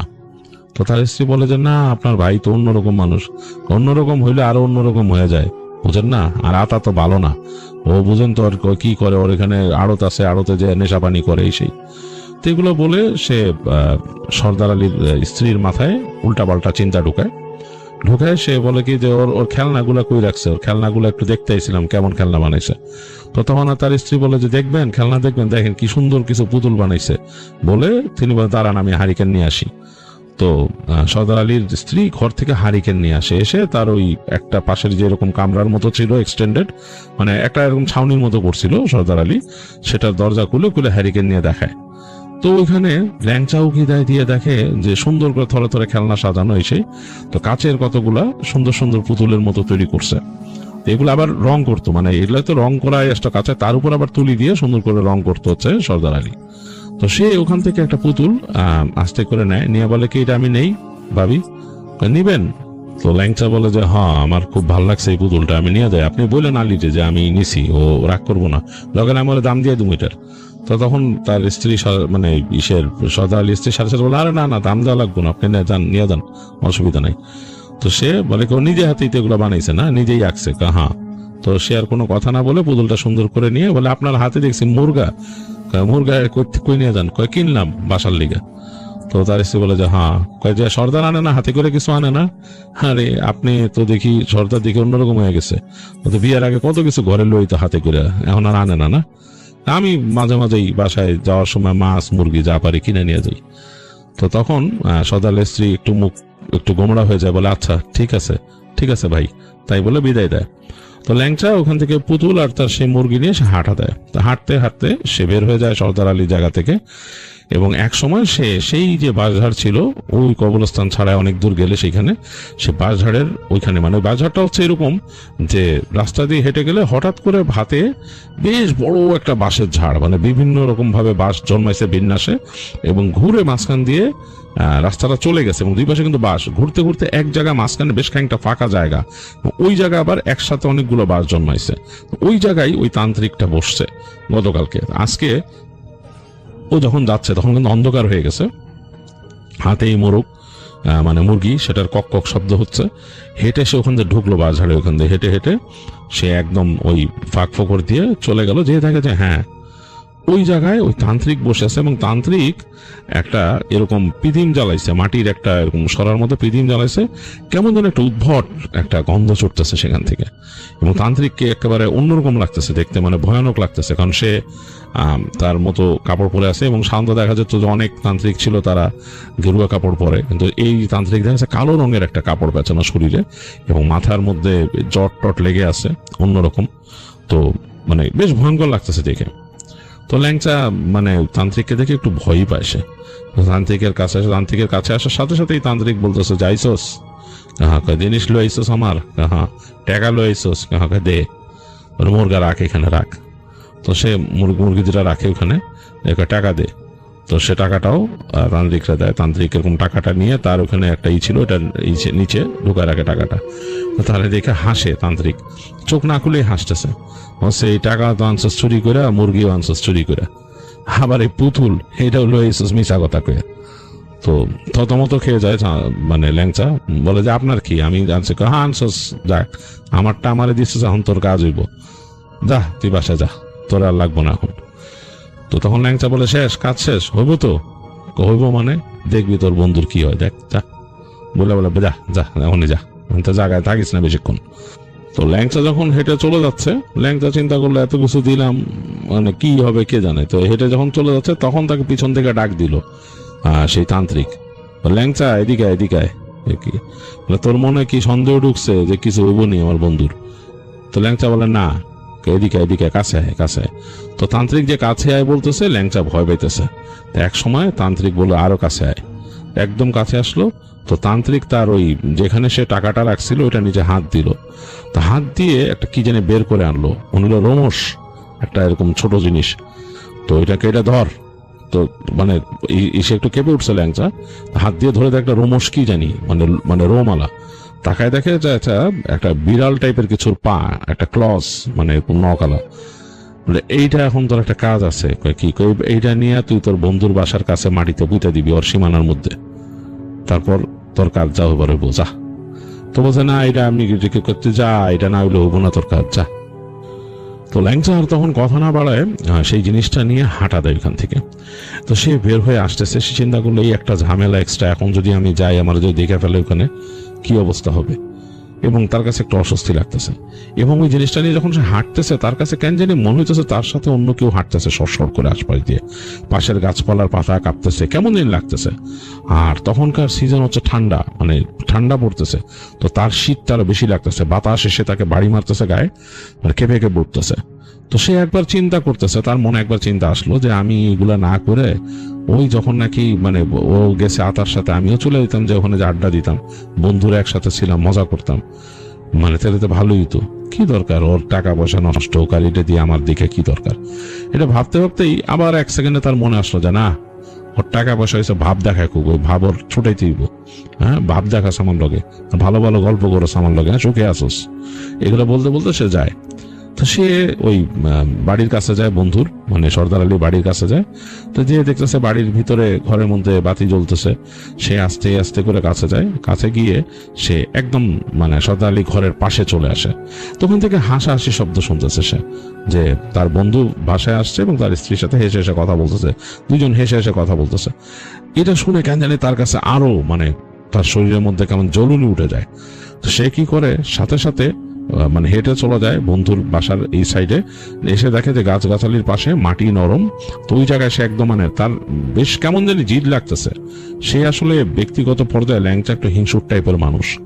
সে মাটি হাত দিয়ে খুঁড়ে ফেলে, অনেকখানি খুঁড়ে সেখানে ওই পায়ের মতো জিনিসটা রেখে, ক্লয়ের মতো জিনিসটা, তারপর মাটি আবার চাপা দেয়, দিয়ে সে হাত মুছতে মুছতে ওখান থেকে হাঁটা দেয়। এবং তার মনের মধ্যে অকারণেই কেমন যেন একটা হিংসা কাজ করতেছে। তো সে যখন ওখান থেকে হেঁটে বের হয়ে যেতে থাকে, মানে সর্দার আলী বাড়ির বাসার সীমানায়, তখন সে খেয়াল করে ঠিক বাসার সীমানার বাইরেই ওইখানে দুইটা কুকুর, যেখান দিয়ে সে ঢুকছে সেই জায়গায় দুইটা কুকুর দাঁড়ায় আছে, একদম কালো রঙের কুচকুচে কুকুর, চোখ দুটা জ্বলতেছে, গড় গড় করতেছে, ল্যাংচার দিকে তাকায়। ল্যাংচা ভয় পেয়ে যায়। ল্যাংচা মনে করে যে এখন তাকে কামড় দিয়ে না ধরে। ল্যাংচা আস্তে আস্তে হেঁটে হেঁটে যায় এবং সে খেয়াল করে ওই কুকুরগুলা তাকে দেখে অনেকক্ষণ পর্যন্ত গড় গড় করতে থাকে। মনে হলো যে কুকুরগুলা ওইখানে কোত্থেকে এসে দাঁড়াইছে। তো ল্যাংচা তাড়াতাড়ি হেঁটে হেঁটে ওখান থেকে ব্যাক করে এবং তার বাসায় আসে। এসে তার তখন দেখে যে মানে তার বাসার মধ্যে মোটামুটি একটু স্থিতিশীল অবস্থা, তার স্ত্রী আশেপাশে নাই। সে চুপচাপ তার রুমে গিয়ে শুয়ে পড়ে, আর খাওয়া দাওয়ার চিন্তা করে না। তার কাছে কেমন যেন একটু প্রশান্তি লাগতেছে, যে সে মনে হয় কোনো মিশন সাকসেসফুল করে আসছে, এরকম লাগতেছে তার কাছে। যাই হোক, সে যখন মানে চোখ বন্ধ করে পড়ে আছে, শুনতেছে যে তার স্ত্রীর সাথে তার মা বলতেছে যে তার মুরগি হারাইছে, মুরগি কিভাবে কই গেল, এগুলা বিভিন্ন কথাবার্তা। যাই হোক, এক সময় ঘুমায় পড়ে, তার এটার মনে নাই, সে ঘুমায় পড়ে। তো ওই দিন রাতে সর্দার আলী শুয়ে আছে এবং তার স্ত্রী দুজনে কথা বলতেছে, মানে ঘুমানোর আগে। তো তার স্ত্রী তাকে বলতেছে যে তুমি যে আতা ভাইয়ের কাছে যাও, ওখানে যে আতা ভাই নাকি উল্টাপাল্টা জিনিস খায়। তো সর্দার আলী তখন বলছে কি বলো উল্টাপাল্টা কথা, ও আতা এগুলা খাইবো কেন? তো এসে বলছে না আমি শুনছি। কার কাছে শুনছো? শুনছি, আমি শুনছি, নাম বলা যাবে না। যাই হোক, এই নিয়ে তাদের হাজব্যান্ড ওয়াইফের মধ্যে কথা কাটাকাটি শুরু হয়। তো সর্দার আলীরে বলতেছে তুমিও কি খাও নাকি? তুমি যে যাও, এখন তো হাতে টাকা আইছে, তোমার হাতে তো এখন অনেক টাকা। তো সর্দার আলী বলছে আমার হাতে অনেক টাকা মানে? তুমি জানো না আমার হাতে কত টাকা আছে? উল্টাপাল্টা কথা বলো কেন? তার বলছে না আমি বুঝি তোমার টাকা কই শেষ হয়, তুমি নিশ্চয় উল্টাপাল্টা অভ্যাস হয়েছে তোমার। এই দুজনের মধ্যে তর্ক বিতর্ক, ঝগড়া শুরু হয়, যেটা কখনোই সর্দার আলীর বাসায় হয় নাই, ওইটাই ফার্স্ট টাইম শুরু হলো। এক পর্যায়ে সেই ঝগড়া তুমুল পর্যায়ে উঠে এবং সর্দার আলী রাগ করে তার স্ত্রীর পাশ থেকে উঠে যায়। উঠে গিয়ে সে তার পাশের রুমে, মানে বারান্দার কাছে যে বাইরে শুয়ে পড়ে, ওখানেও লেপটেপ ছিল, সে বের করে ওখানে বারান্দার মধ্যে শোষে। তার বারান্দাটা ছিল এরকম, বারান্দাটা অর্ধেক পর্যন্ত এরকম বেড়ার মতো দেয়া, আর বাকিটা কিন্তু খোলা, বাতাস ঢুকে বেশ। যাই হোক, সেই বাতাসের মধ্যে সর্দার আলী শুয়ে থাকে রাগ করে এবং তার মানে জিদ উঠতেছে খুব, কেন জানি তার জিদটা একদম বেড়ে যেতেছে, মারাত্মক রকম জিদ উঠতেছে এবং ঠান্ডাও লাগতেছে। এর মধ্যে সে আবার কি করলো, ঘুমে যখন ঘুম আসতেছে না, সে সোয়েটার আর একটা গায়ে দিল, দিয়ে লেপ মুড়ি দিয়ে শুয়ে পড়লো। তো শুয়ে পড়ে একটা সময় তার ঘুম চলে আসছে চোখে, প্রায় মানে বেশ চোখ বুজে ফেলছে, বেশ আয়েসি ঘুম চলে আসছে। এই সময় তার মনে হলো তার উঠানের পাশে কে জানি হাঁটতেছে, নুপুরের মতো শব্দ, ছিপ ছিপ ছিপ ছিপ ছিপ শব্দ হচ্ছে তার উঠানের কাছে। তো সর্দার আলী কে হাঁটে? উঠানটা তো আসলে তার খোলা, তার বারান্দাটা ওই যে বললাম যে অর্ধেকের মতো বেড়ার মতো দেয়া, তারপর বেশ ফাঁকা, কে হাঁটে?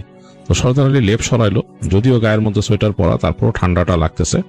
তো সে উকি দিল, উকি দিয়ে দেখতেছে তার উঠানের মধ্যে দিয়ে কে জানে হাঁটতেছে একটা মেয়ে মানুষ, মানে পুরো বোঝা যাচ্ছে একটা শাড়ি পরা একটা মেয়ে হাঁটতেছে এবং বোঝা হচ্ছে তার পায়ের যে অ্যাঙ্কেল আছে, অ্যাঙ্কেলের একটু উপরে শাড়িটা পরা, পায়ের নুপুর দেখা যাচ্ছে। এবং তখন জোছনাটা এরকম মনে হচ্ছে মেঘে ছাওয়া জোছনা, মানে আলোটা আবছা একটা আলো, মানে ধোঁয়াটে টাইপের একটা আলো। এর মাঝে মেয়েটার পায়ের নুপুরগুলা জলজল করতেছে, মনে হচ্ছে রূপালী রঙের, এবং মেয়েটা হাঁটতেছে পুরা তার উঠানের কাছ দিয়ে। তো সর্দার আলী ঘুম ঘুম চোখে অনেকক্ষণ তাকায় থেকে তার না ঘুমটা কেটে গেল, কেমন যেন একটা মোহ তৈরি হইলো। হঠাৎ করে যখন মোহ তৈরি হয়েছে, সে দেখলো মেয়েটা তার দিকে তাকাইলো, মনে হলো যে ওইখান থেকে সেই যে তার যে বাউন্ডারি আছে বেড়ার একটা দেয়ালের মতো, ওই জায়গাতে একটা ফাঁকা জায়গা হেঁটে বেরোনোর জন্য, ঠিক সেইখানটায় ওই মেয়েটা দাঁড়ায় আছে এবং মেয়েটা বোঝা যাচ্ছে যে চাঁদের আলোতে তার স্পষ্ট চেহারা দেখা যাচ্ছে না, বাট বেশ আকর্ষণীয় মনে হচ্ছে, চুলগুলো ছাড়া এক পাশে, এবং মানে চাঁদের আলোতে যতটুকু বোঝা যাচ্ছে একটা শাড়ি পরা। তো মনে হলো তার দিকে হাত দিয়ে এরকম ডাকলো তাকে। হাত দিয়ে যে ডাকলো, এই ডাকার সাথে সাথে মনে হলো সর্দার আলী আসলে কাইন্ড অফ সম্মোহিত হয়ে গেল, তার আসলে আর কোনো সেন্স নাই, সে কিছু ভাবতে পারতেছে না, সে মনে হচ্ছে যে আমাকে যেতেই হবে। তো সর্দার আলী ওখান থেকে নেমে তার বারান্দা থেকে হেঁটে নেমে হাঁটা দিল। এই সময় মেয়েটা হেঁটে বের হয়ে গেছে আর সর্দার আলীও পিছনে পিছনে হেঁটে বের হয়ে গেছে এবং দুইজন হেঁটে ওই যে পিছনে গাছগাছালি ওদিকের ভেতর ঢুকে গেল। মেয়েটা হেঁটে যাচ্ছে এবং সর্দার আলীও যাচ্ছে। সর্দার আলীর আসলে সেন্স কম, সে বুঝতে পারতেছে না কিছু, তার সে একটা ঘোরের মধ্যে আছে। সে তার যে একটা বাস্তবতা যে জ্ঞান, যে এখন সে যে সর্দার আলী সে এখানে শুয়েছিল, তার কিছুই মনে নাই। সে হেঁটে হেঁটে মেয়েটার সাথে যাচ্ছে এবং বাতাস, রাত তো গভীর হয়েছে, সে যে রুম থেকে বেরিয়েছে তাও 1-1.5 ঘন্টা হয়ে গেছে, আর গ্রামের রাত অনেক এবং ঠান্ডা বাতাস চারিদিকে, গাছপালাগুলো নড়তেছে, এর মধ্যে সে যাচ্ছে। সর্দার আলী শুধু দেখতে পাচ্ছে তার সামনে মেয়েটা হেঁটে যাচ্ছে, তাকে নিয়ে যাচ্ছে সামনে রাস্তার দিকে। তো তার স্ত্রী অনেকক্ষণ শুয়েছিল একা এবং ঝগড়াঝাটি যেহেতু করছে, তার সাথে তো অতীতে ঝগড়া হয়নি, হাজব্যান্ডের তো ঝগড়া হয়েছে, তো অনেকক্ষণ সে চুপচাপ, সে চিন্তা করছিল সর্দার আলী আসবে। যখন আসে না, সে একসময় বিরক্ত হয়ে সে রাগ করে হাতে ওই যে হারিকেনটা কমায় রাখছিল সেটা বাড়ায়, সে বেরিয়েছে গেট থেকে, যে বকা দিবে যে কই কি ব্যাপার, কি হইলো, ফাইজলামি করেন, এগুলো বলতে বেরিয়েছে। বেরো এসে দেখে যে সর্দার আলী নাই, কি ব্যাপার। তো সে তাড়াতাড়ি এদিক ওদিক তাকাচ্ছে, দেখতেছে একদম হু হু করতেছে, উঠানে কেউ নাই, বাতাস খেলা করতেছে, তার ঠান্ডা লেগে গেছে। তো সে তো ভয় পাইলো যে কই গেল লোকটা এত রাতের বেলা।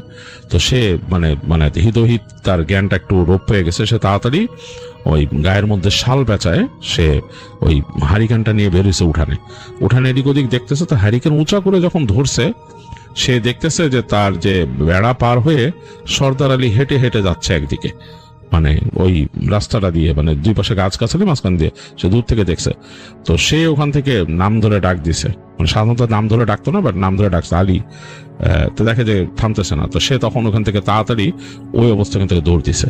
তো দৌড় দিয়ে যে দেখতেছে যে সর্দার আলী হেঁটে যাচ্ছে, এবং সে দৌড়ায় যে কাছে যে পিঠে হাত দিছে। পিঠে হাত দেওয়ার সাথে সাথে সর্দার আলী দাঁড়ায় গেছে। দাঁড়ায় যে মনে হলো যে সে ঘুম থেকে উঠলো, এরকম উঠাতে সে অবাক হয়ে গেছে। তার স্ত্রী বলছে, তুমি এখানে? তুমি আপনি কই যেতেছিলেন এখানে? তো আমি তো জানি না, আমি এখান থেকে উঠে খেতে। তার স্ত্রী তখন বললো যে আপনি তোমার সাথে ইয়ার্কি মারেন, আসেন তাড়াতাড়ি। হাত ধরে তারা টাইনে নিয়ে আসলো, এনে তাকে ঘরে ঢুকায় দেখছে হাত পা জমে গেছে, তার নিজেরও সর্দার আলীরও। ঠান্ডা, শীত অনেক। তো কই যাইতেছিলেন আপনি? তো সর্দার আলী বলে যে না, আমি জানি না, আমি কোথ থেকে জানি হাঁটা ধরছি, বুঝলাম না কিছু।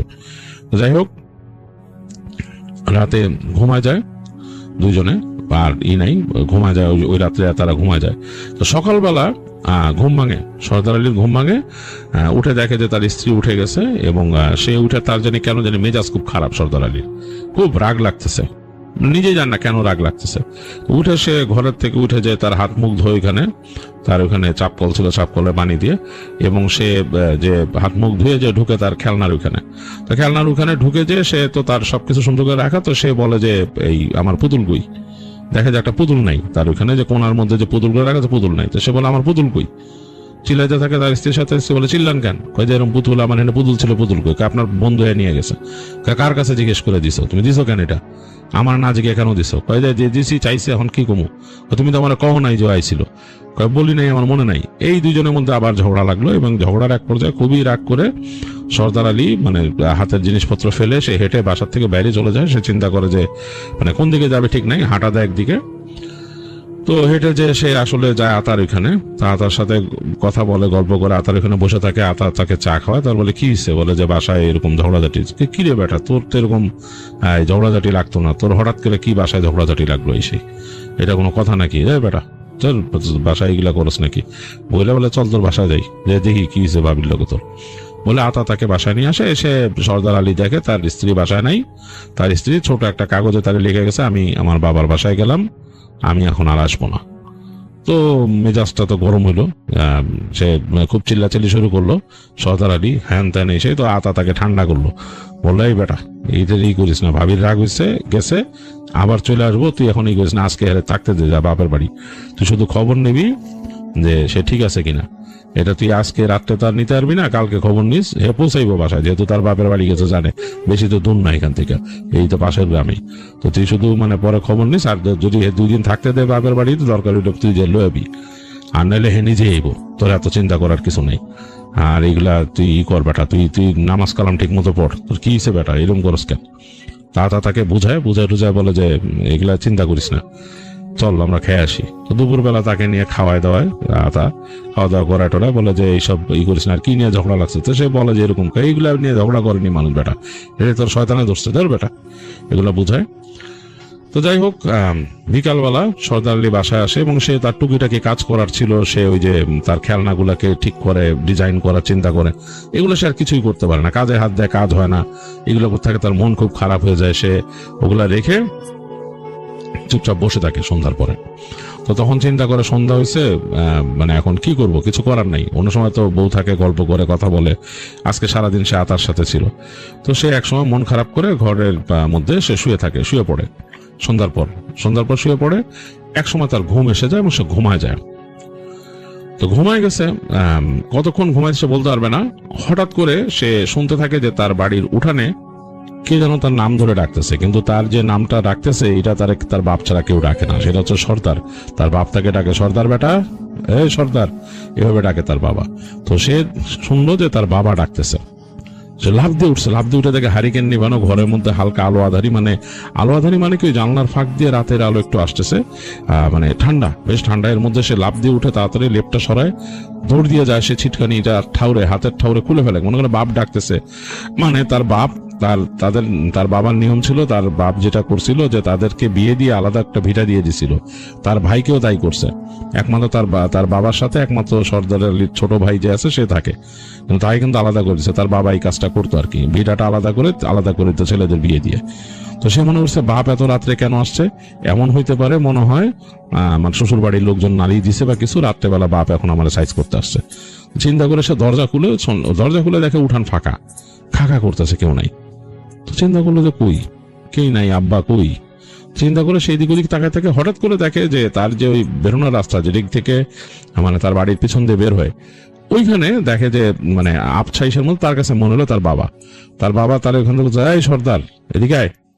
তো সে চিন্তা করছে, আরে মানে আব্বা ওইখানে কেন? তো কে আব্বা কি ব্যাপার? তো বলে আয়, এরকম হাত দিয়ে তাকে ডাকছে আয়।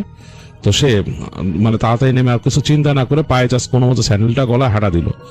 হাঁটা দিয়ে দেখে তার বাবা হেঁটে যাচ্ছে ওখানে গাছগাছালির মধ্যে দিয়ে, সেও হাঁটতেছে। এখন সে ওখান থেকে দূর থেকে ডাকতেছে, আব্বা কি ব্যাপার? তো তার বাবা কোনো উত্তর দেয় না, আর হেঁটে যাচ্ছে। তো সে কিন্তু তার বাবার চেহারা দেখে নাই, দেখছে যে একদম শাল পেঁচানো গায়ে। আর আব্বা তো ডাকছে, কণ্ঠ শুনছি। তা আব্বা হাইটে যেতেছে, আমার কই নিয়ে যাচ্ছে। তো সে মনে করতেছে যে তার বাবা তাকে নিয়ে যায় নাকি কোথাও, মানে হয়তো তার শ্বশুর বাড়ির থেকে কোনো খবর আসছে বা কিছু, তার মানে খারাপ লাগা শুরু করছে। সে বাপের পিছনে পিছনে হেঁটে যাচ্ছে। তো তখন হয়তো রাত বাজে 9:30 বা 10টা এরকম হয়ে গেছে রাত। কিন্তু গ্রামে কিন্তু তখন অনেক রাত, মানে সেই সময়কার প্রেক্ষাপটে ঘটনা যখনকার 90-এর দশকের ঘটনা, তখন কিন্তু এটা মানে মোটামুটি বেশ রাত। তো সে তার বাবার পিছে পিছে যাচ্ছে, তার বাপ হেঁটে যাচ্ছে রাস্তা দিয়ে, অন্ধকার রাস্তা, ওই মেঘে ঢাকা, 4টা মেঘে ঢাকা এবং হালকা আলো আছে, ঠান্ডা বাতাস, কনকনে বাতাস। তো সর্দার আলী ঠান্ডাও লাগতেছে। তো হাঁটতে হাঁটতে দেখলো তার বাবা সামনে গিয়ে রাস্তার এক পাশ থেকে নেমে গেল সাইডে। তো নেমে কই যাইতেছে তার আব্বা? তো সে একটু চিন্তা ভাবনা করতে তো বাবার পিছনে নেমে গেল। তো সে যখন নাকি রাস্তার পাশের ওই নিচু জায়গাটায় পা দিছে, তখন তার শরীরটা ঝিম করে উঠলো, কেমন জানি তার মাথার মধ্যে ঝিম করে উঠলো, মনে হলো তার শরীরের কন্ট্রোল কেউ নিয়ে ফেলতেছে, এরকম লাগা শুরু করলো। এবং সে হাঁটা শুরু করলো ওই বাবার পিছে পিছে।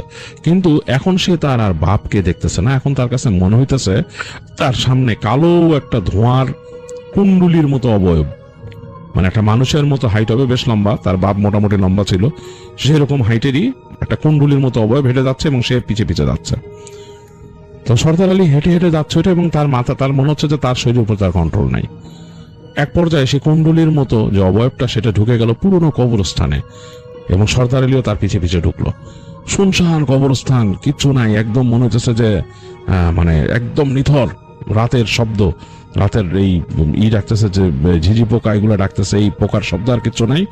তো কবরস্থানের মাঝখানে একটা আইলের মতো আছে, ওইটা দিয়ে হেঁটে যাচ্ছে, দুই পাশে 2 সারি কবর, এবং অনেক কবর আছে, পুরানো পুরানো কবর আছে। এই সাইডে এসে আবার দেখা যাচ্ছে যে কিছু মানে অন্য খ্রিস্টান ধর্মীয় মানুষ আছে, তাদের কবর ওইখানে আছে। তো ওইটার পাশ দিয়ে সে হেঁটে হেঁটে যাচ্ছে। তো কবরস্থানের শেষ মাথায় চলে আসছে। কবরস্থানের শেষ মাথায় হচ্ছে গিয়ে নদী, এবং নদীটা কেমন জানি গাছপালা দিয়ে মানে ছড়ায় গেছে, এই অংশটা মানে ঝোপঝাড় দিয়ে ছাড়াই গেছে। একটা পাশ বেশ শেওলা খাওয়া, ওই জায়গায় চলে আসছে ওই জিনিসটা, মানে ওই যে তাকে ফলো করা ওইখানে নিয়ে আসছে কাছে। তো সে যখন হেঁটে চলে আসে, তার কিন্তু কোনো বোধ শক্তি নাই, বোধ শক্তি প্রায় নাই হয়ে গেছে সর্দার আলীর। সর্দার আলী যখন ওখানে আসছে নদীর কর্নারে, সে চোখে দেখতেছে যে কতগুলো কুমির শুয়ে আছে নদীর পাশে, 2-3টা কুমির শুয়ে আছে, মানে এলোমেলো ভাবে। একটা কুমির সামনের দিকে, আর একটা কুমির তার পেছে লেজের কাছে, আর তার পাশেও মনে কুমির আছে একটা, এরকম 2-3টা কুমির ওখানে শুয়ে আছে। তো সর্দার আলীর কিন্তু কুমির দেখে ভয় পাওয়ার কথা, কিন্তু সে কিন্তু ভয় পাচ্ছে না, সেখানে যেন তাকায় আছে, কুমিরের থেকে তার ডিস্টেন্সও খুব বেশি না। এবং সেই ধোঁয়ার কুণ্ডলীর মতো যে অবয়বটা তার থেকে একটু সামনে ছিল, যেটা তার আগে তার বাবার মতো লাগছিল তার কাছে। হঠাৎ করে সেই ধোঁয়ার যে অবয়বটা, সেটা পেছন ফিরলো, তার দিকে তাকাইলো। সে তাকায়, সর্দারের সারা শরীর জমে গেল ভয়ে এবং ঠান্ডায়। সে দেখলো যে ওই যে ধোঁয়ার কুণ্ডলীর মতো একটা অবয়ব, সেটা ঘুরছে, সেটা চোখ যেটা জ্বলতেছে, তার দিকে মাথা ফট করে ঘুরাইছে। ঘুরায় 1 সেকেন্ডে তার কানের কাছে চলে আসলো, এসে তার কানের কাছে বিড়বিড় করে কি জানি বলল। এবং সর্দারের সারা শরীর জমে গেল, তার সেন্সটা মনে হলো আরো পা থেকে মাথায় উঠে আসতেছে। এবং তাকে ওই একটা কণ্ঠ বেশ মোলায়েম ভাবে বলল যে কুমিরটা লাথি মার, কুমিরটার ঠিক মুখের উপর লাথি মার। এবং তার কাছে মনে হলো যে এটাই করতে হবে। সে পায়ে পায়ে ঠিক কুমিরটার কাছে চলে আসলো, এসে সে ত্রিম করে এক লাথি বসাই দিল কুমিরটার মুখে। এবং লাথি মারার সাথে সাথে দেখলো যে কুমিরের চোখের উপর থেকে একটা লিড, মানে পর্দার মতো সরে গেল, কুমিরের চোখ 2টা বেরোলো, জ্বলতেছে চোখ 2টা অন্ধকারে, এবং তার দিকে খ্যাস করে একদম চলে আসলো খুব ফেরোসাস ভাবে, মুখ হা করে, মানে তা কামড়ায় ধরবে। 1 সেকেন্ডের মধ্যে কি যে হইলো, পিছনের কুমিরটা আবার এই কুমিরটার লেজ কামড়ায় ধরে টান দিল, এবং কুমিরটার সাথে সাথে মানে মানে 1 সেকেন্ডে সে কিন্তু মানে এই মানে 1 সেকেন্ডের মধ্যে সর্দার আলীকে কামড়ায় ফেলবে। এই সময় সে খ্যাস করে মুখটা ঘোরায় পিছনে কুমিরটার দিকে মুখ নিয়ে গেল কামড়াইতে, এবং দুইটা কুমিরের মধ্যে মানে মারামারির মতো শুরু হলো। দুইটা মানে ঝাপাঝাপি করতে করতে পানিতে পড়ে গেল। আর ওই সময় সর্দার আলীর মনে হলো সম্মিত ফিরল। হঠাৎ করে সে তাকায় দেখলো তার আশেপাশে কেউ নাই, খা খা করতেছে, এবং দুইটা কুমির পানির মধ্যে প্রচন্ড এরকম কামড়া কামড়ি করতে করতে নেমে গেল। সর্দার আলীর সাথে সাথে ওখান থেকে ঝেড়ে দৌড় দিল, মানে তার মাথার মধ্যে আর কিছু নেই, সে দৌড় দিছে। দৌড় দিয়ে সে চিন্তা করতেছে আমি কোথায়, তখন সে চিন্তা করছে আমি কবরস্থানে। আর সে দৌড়াইতেছে, মানে একদম ঝেড়ে দৌড়াইতেছে কবরস্থানের ভিতর দিয়ে, এবং সে তখন টের পাইলো তার পিছনে কি একজন ছুটে আসতেছে। মানে একদম মানে মানে কবরস্থানে যে শুকনা পাতা পুতা সব মানে তোলপাড় করে সরাই দিয়ে কিছু একটা আসতেছে। সর্দার আলী 1 সেকেন্ডের জন্য পিছে তাকায় দেখলো যে একটা বড় সাপ এরকম মাথা উঁচা করে তার দিকে আসতেছে। সেটা ফনাটা মাটি থেকে 1-1.5 ফিট উপরে হবে এরকম আসতেছে, এবং চোখ যেটা চলতেছে। সর্দার আলী ঝেড়ে দৌড়াইছে, মানে তার আসলে কোনো মানে সেন্সই নাই, সে দৌড়াচ্ছে। এই সময় সে দেখলো যে মানে তার নাম ধরে চিৎকার করতেছে কে জানি, এবং বলতে দুলাভাই দুলাভাই, হাতে একটা লাঠি, হাতে হারিকেন নিয়ে লাঠি নিয়ে দুলাভাই দুলাভাই করতেছে রাস্তার মধ্যে। তো সে দৌড় দিয়ে তার সে বুঝতে পারছে এটা তার শালা। তো তার শালার নাম ধরে সে ডাকতে ডাকতে মানে শালাকে ডাকতে ডাকতে শফিক শফিক আমার বাচ্চা বলে ডাকতে ডাকতে সে দৌড় দিয়ে এসে একদম সেই শালার গায়ের উপর পড়লো। শালা বললো কি হয়েছে আপনার, তাড়াতাড়ি ধরছে, তাহলে শরীর ঠান্ডা। শালা লাঠি নিয়ে তাকাইছে দিকে, দেখে না কিচ্ছু নাই আশেপাশে। সে বলতো সাপ আমার সাপ ধরলো কিচ্ছু নাই। তো শালা বললো দুলাভাই কি হয়েছে আপনার, ঠান্ডা হন, আসেন। তো বাসায় নিয়ে আসছে, তাকে ধরে বাসায় এনে দেখে তার স্ত্রী কাঁদতেছে গেটের সামনে বসে। কি হয়েছে? তো এনে বাসায় ঢুকাইলো তাকে। বাসায় ঢুকায় তাড়াতাড়ি তার স্ত্রী মানে বললো কি হয়েছে আপনার, সারা শরীর ঠান্ডা, মানে একদম সে উদ্ভ্রান্তের মতো আচরণ করতেছে সর্দার আলী। তো তাকে লেপ দিয়ে চেপে ধরলো তার স্ত্রী, এবং তার শালাও চেপে ধরলো পাশ থেকে, এবং তাকে এনে বসাইলো খাটের মধ্যে। অনেকক্ষণ তাকে এভাবে ধরে রাখার পর তার শরীরের এই কাঁপাকাঁপিটা একটু বন্ধ হলো। তাকে জিজ্ঞেস করছে তার স্ত্রী কি হয়েছে, তো সে কোনো উত্তর দিতে পারতেছে না। তো তার স্ত্রী তাকে দোয়া পড়ে পড়ে ফু দিতেছে, তার মন খুব খারাপ, কান্নাকাটি করতেছে। তো যাই হোক, এরকম থাকতে থাকতে এক সময় দেখা গেল যে ফজরের ওয়াক্ত হয়ে গেছে। তো আজান দিছে, আজান দেওয়ার পর মোটামুটি শান্ত হয়ে গেছে আরো। সর্দার আলী শান্ত হয়েছে। তো তার শালা বললো যে আপা আসলে কি হয়েছিল কে জানে, তো এখন শুতে দাও। আর আমি দেখি আরে এরা বাইরে কেন গেছে, এবং বাইরে আগেও কেন গেছে দেখতে হবো। সকালবেলা মসজিদে যাই, দেখি হুজুরে নিয়ে আসি, কিছু একটা করা যায় কিনা। তো তার স্ত্রী বললো আচ্ছা তুই যা, নিয়ে আয়, খুঁজে নিয়ে আয়। তো তার শালা চলে গেল বাসার থেকে মসজিদের উদ্দেশ্যে, যেহেতু ফজর আজান দিছে। আর তার স্ত্রী তাকে লেপ দিয়ে পেঁচায় তাড়াতাড়ি তার সাথে শুয়ে থাকলো, ধরে তাকে। তো এই সময় অনেকক্ষণ মানে পার হয়েছে। এরপর দেখা গেল যে আলো ফুটছে আকাশে। এই সময় হুজুর আসলো, মানে তার শালা হুজুরকে নিয়ে ঢুকলো, বললো যে এরকম এরকম। হুজুরকে বলছে ওইখানেই, হুজুর শোনার পরই আসছে। তো তখন এই সর্দার আলীর স্ত্রী বলল যে সে এরকম গত রাত্রে এরকম বেরিয়েছিল, আর এরকম হঠাৎ করে কি জানি। তো তখন হুজুর এখান থেকে বসে বসে তার মতো তিনি মুরাকাবা করলেন। কিছুক্ষণ বসে বসে তিনি চিন্তা করলেন, দোয়া পড়লেন। তারপর বললেন যে আপনাদের বাড়িতে এখানে কেউ চালান করছে, কিছু একটা চালান করছে, এই মেয়ে চালানের জন্য হয়েছে। তখন বললো যে হ্যাঁ আমি তো মনে করছি। তার স্ত্রী বলে যে আমি এরকম হঠাৎ করে তার সাথে আমার কোনো ঝগড়াঝাটি হয় না, হঠাৎ করে হয়েছে সেদিনকে এরকম। তো বলে যে আপনাদের উপরে এখানে শয়তানি নজর পড়ছে, আর তারপরে আপনাদের উপর কিছু চালান করা হয়েছে। যাই হোক, তো হুজুর দোয়া দরুদ পড়ে ফু দেয়, পড়া তেল দিয়ে দেয়, এবং বলে যে তাকে আপনারা গরম পানি দেন, গরম পানির সাথে এই পড়া পানি দিয়ে তাকে গোসল করাইতে হবে। গোসল করানোর পরে দেখি কি হয়। এবং এটাই করা হয়। হুজুর গরম পানি এনে দেয়, তারা কোনো আনার পরে হুজুর এবং হুজুরের সাথে ওরা অ্যাসিস্ট্যান্টকে খবর দিয়ে এনে তাকে গোসল করায়। সেই গরম পানি দিয়ে গোসল করানোর পরে বসায় হুজুর ওখানে রুকাইয়া করে, দিনের বেলায় রুকাইয়া করে হুজুর বের করে যে এই বাড়ির মধ্যে কোথাও কিছু একটা পোতা আছে, এবং সেখান থেকে খুঁজে ওই হুজুরের অ্যাসিস্ট্যান্টটাই বের করে ঘরের মধ্যে ওই যে সেই রোমসইটা বের করে বলে যে এই জিনিসটা। তো হুজুর বলে যেটাকে তো ওইভাবে ডিস্ট্রয় করা যাবে না, এটা যেহেতু তার উপরে কোনো একটা জিনিস করছে মন্ত্র, এটারে দেখা যাক কি করা যায়, পরে ব্যবস্থা করতেছি। কাগজে পেঁচায় তারা উঠায় নেয়, আর সর্দার আলীকে দোয়া দুরুদ পড়ে দেয়, বলে যে আপনাদের এখানে যেহেতু চালান করছে, একে কিন্তু সহজে যাওয়া আসা করতে দিয়েন না, কারোর সাথে যেন না মিশে, কাছের মানুষই করছে, যে বুঝতে গেছে কেউ কাছের মানুষই করছে আপনাদের, তার কোনো জিনিস নিয়ে খারাপ কিছু করছে এখানে। আর বলতেছে যে আপনি বা তাকে এরকম ছেড়ে গেছিলেন কেন? তখন বলে কি যে হয়েছিল আমার মাথাও ঠিক নাই, আমি রাত্রেবেলা বাসায় গেছি পরদিন, হঠাৎ আমার তার জন্য মায়া লাগলো, মনে হলো যে লোকটা এরকম রাত্রেবেলা সেনকে বাইরে গেছিল, আবার কি হয়। তা আমি তখন আমার ভাইরে বলছি যে না, আমি যখন নামাজ পড়তে গেছি তখন এশার নামাজ, তখন মনে হয়েছে। তো তখন আমি আমার ভাইরে বললাম না, আমার এক্ষুনি আমার বাসায় নিয়ে চল। তো তখন আমার ভাই বলছে এত রাত বলছে হ্যাঁ করে নিয়ে যাবি। তখন আমার ভাইরে নিয়ে আসছি, আইসা বাসায় দেখি সে নাই বাসার থেকে এরকম। তখন আমার ভাইরে পাঠাইছি, ভাই যে খুঁজে পাইছে তার ওইখানে।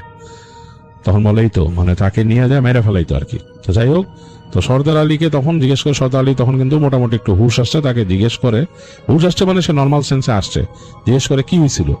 তো সে তখন বলে যে আমি আমার বাপের ডাক শুনছি, এরকম ওরা ডেকে নিয়েছে। তখন ওই যে বলে ওই যে তারে চালান করছিল, চালান দিয়ে এরকম করছে, এই সেদান কে করছে এটা তার বলতে পারতেছি না, বাট তাকে কেউ একজন করছে, এবং এটা করতে যায় তার এখানে যে পুঁতো থিয়ে গেছে, তার কিছু নিয়ে গেছে। তো তখন সর্দার আলীর স্ত্রী সন্দেহ হয় ল্যাংচাকে। তো সে এখন সন্দেহ হলে কি হবে, সে তার বলতে পারে না কিছু, সে বলে যে আচ্ছা। তো তখন হুজুর বলে যে আপাতত তাকে কারোর সাথে আর মিশতে দিয়েন না, এরকম কিছুদিন সে এরকম থাক, দোয়া দরুদ পড়েন, সবসময় এই আমল করবেন, আমলগুলা দেয়, আর বাসার থেকে বাড়িতে দিয়েন না, নিজের মতো কাজ করুক, এই। আর এই হলো ঘটনা। তো এগুলো বলে টলে হুজুর বিদায় নেয়, আর সর্দার আলী এরকম সাবধানে থাকা শুরু করে। এদিকে ল্যাংচার যেটা হয়, ল্যাংচা তো ওই দিন তারপর ঘুমাইছিল, পরদিন উঠে এবং তার বাসাতে হঠাৎ করে তার মায়ের সাথে তার স্ত্রীর ঝগড়াঝাটি হয়। ঝগড়াঝাটিতে তার স্ত্রী তার বাড়িতে যায়, বাড়িতে যায় তার বাপকে বলে যে আমার জামাই যেহেতু কিছু করে না, জামাইকে টাকা পয়সা দিতে হবে, এবং ল্যাংচাও এটা চাইতো আর কি। তো তখন তার স্ত্রী তার বাড়ির থেকে ল্যাংচার জন্য 1 লক্ষ টাকা নিয়ে আসে। তো এটা কারণ কি, ল্যাংচা ওখানে নৌকা কিনবে কিনা, সেটা দিয়ে সে মাল পরিবহন করবে। তো ওই সময় 1 লক্ষ টাকা দিয়ে বেশ বড় ভালো জিনিস পাওয়া যেত। তো সেই টাকা তার স্ত্রী এনে দেয় ল্যাংচাকে। ল্যাংচাকে এনে দেওয়ার পরে ল্যাংচা করে কি, সেই টাকা নিয়ে রওনা দেয় আর কি, সেই নৌকার বায়না দিবে আর কি। তো যে তার কথা হলো যে সে ওখানে লঞ্চে উঠবে সকালবেলা, সে লঞ্চে উঠতে যে ল্যাংচা নাকি লঞ্চ থেকে পড়ে যায়, পা পিছলায়, পড়ে তার পা পুরা ভেঙে যায়, এবং সেই টাকাটা হাত থেকে ছুটে পানির তলে চলে যায়। হাতে একটা পোটলার মধ্যে ছিল, পোটলা পানির তলে, তার পা যায় ভেঙে। তার মানুষজন উদ্ধার করে বাড়ি নিয়ে আসে, এবং বাড়ি নিয়ে আসার পরে সে তো খুব খারাপ অবস্থা। এদিকে ল্যাংচার বউ ল্যাংচারে যে খুব পছন্দ করতো তা না, যখন দেখছে যে স্বামী তার বাপের বাড়ির থেকে না টাকাটাও মানে এরকম মানে হারাই ফেলছে, তো বাসায় তো অনেকই করবে, সে রাগ করে তার বাড়িতে চলে যায় এবং আর ফেরত আসবে না তাই বলে দেয়। তো ল্যাংচা অনেক কষ্টে থাকে, তার পা ঠিক হইতে তো বেশ টাইম লাগে। তো ল্যাংচা তখন মানে খুব মন খারাপ একদিন। তো সে তাদের ওইখানে একজন বড় এরকম পীর সাহেব ছিল, তার কাছে যায় দেখা করতে, বলে যে আমারে এরকম এরকম আমার অসুস্থতা, আমার এরকম বউ চলে গেছে, আমার এরকম এরকম সমস্যা, আমারে সাহায্য করেন, আমার একটু দোয়া দরুদ দেন বা আমার আমল দেন, কিছু করেন আপনি। তো তখন ওই যে পীর সাহেব ছিল তাকে দেখেই বলে যে তুমি তো একটা দুষ্ট লোক, তোমার মনের মধ্যে হিংসা ভরা, তোমার মন পরিষ্কার না, পরিষ্কার মন যাদের না তাদের কিচ্ছু হয় না, তোমার মনে শুধু হিংসা। তো কারণ পীর সাহেবের কাছে নাকি সবাই বলছে যে ওনার কাছে অনেক ওনার জিন মুরিদ ছিল আর কি। বলে যে তুমি তোমার বন্ধুরে ক্ষতি করছিলা না? তখন ল্যাংচা চুপ করে থাকে, বলে তোমার তো নাই, মানে এরকম ভাবে হবে না, তুমি তওবা করতে থাকো, আর তোমার বন্ধুর কাছ থেকে যদি মাফ নিতে পারো তাহলে তোমার এই যে সমস্যাগুলো যদি আল্লাহ কাটায় দেয়, নাহলে কিন্তু জীবনে এই হবে না। আর মন পরিষ্কার করো, এই কালা মনের মানুষের কোনো কিছু হয় না পৃথিবীতে, এছাড়া তোমার আর কিছুই দেওয়ার মতো নাই, বলে পীর সাহেব তাকে বিদায় দেয়। তো ল্যাংচা মন খারাপ করে আস্তে আস্তে আসে, সে তখন ঠিক মতো হাঁটতেও পারে না, একটু কোড়ায় হাঁটতো। তো সে চিন্তা করে, তার মনের মধ্যে একটা ডিপেন্ডেন্সি আসে যে আমি যে কাজটা করছি না আমার বন্ধুর সাথে ঠিক করি নাই, বন্ধুর খবরও তো অনেকদিন নেই। এদিকে কিন্তু এই সর্দার আলী মাঝে মাঝে ভাবে যে ল্যাংচা কই, ল্যাংচার কোনো খবর নাই। সে শুনছে টুকিটাকি যে ল্যাংচার বউ চলে গেছে এরকম। তো যাই হোক, ল্যাংচা আসে সর্দার আলীর কাছে, আসে একদিন এরকম করে এসে সে ক্ষমা চায় সর্দার আলীর, মানে একেবারে পা ধরে ক্ষমা চায়, বলে দোস্ত আমার তুই মাফ করে দে, আমি তোর সাথে ক্ষতি করছিলাম, তোরে আমি এরকম করছিলাম, তুই আমার মাফ করে দে। তো সর্দার আলী প্রথমে একটু রাগ উঠলেও পরবর্তীতে ল্যাংচার অবস্থা দেখে তার খুব মায়া হয়, এবং সে ল্যাংচাকে মাফ করে দেয়, বলে যা মাফ করে দিছি, তুই তওবা কর আর কখনো এরকম করিস না কারো লগে, এগুলো বলে। তো ল্যাংচাও মন থেকে একটু শান্তি পায়, এবং সে আল্লাহর কাছে মাফ চাই, রিপেন্ডেন্ট হয় ল্যাংচা। আর সর্দার আলীর কাছেও যে মাফ চায়, সর্দার আলী তাকে মাফ করে দিছে। আস্তে ধীরে এই সর্দার আলী এবং তার বন্ধু আতা, এরা দুইজন যে ল্যাংচার স্ত্রীকে বুঝে শুনে তার বাড়ির থেকে তাকে এনে দেয় এবং সর্দার আলী ল্যাংচা মিলেই তাকে একটা ব্যবসার ব্যবস্থা করে দেয়, টুকিটাকি সে ব্যবসা করে খেতে পারে। একসময় ল্যাংচারও পা ঠিক হয় এবং ল্যাংচাও নাকি আস্তে ধীরে ভালো মানুষ হয়ে যায়। তো এই ছিল ঘটনা মনিরুল খন্দকারের পাঠানো তার ফুফু বাড়ির, এবং আমার কাছে বেশ ইন্টারেস্টিং লাগছে। আপনারা অনেকে ব্ল্যাক ম্যাজিক সংক্রান্ত ঘটনা শুনতে চান, তো এই একটা ঘটনা যেটা পেলাম মোটামুটি বেশ দীর্ঘ ঘটনা হলো, বাট এটার মধ্যে শিক্ষণীয় ব্যাপার আছে। আমি সাধারণত এরকম ব্ল্যাক ম্যাজিকের ঘটনা শেয়ার করি না।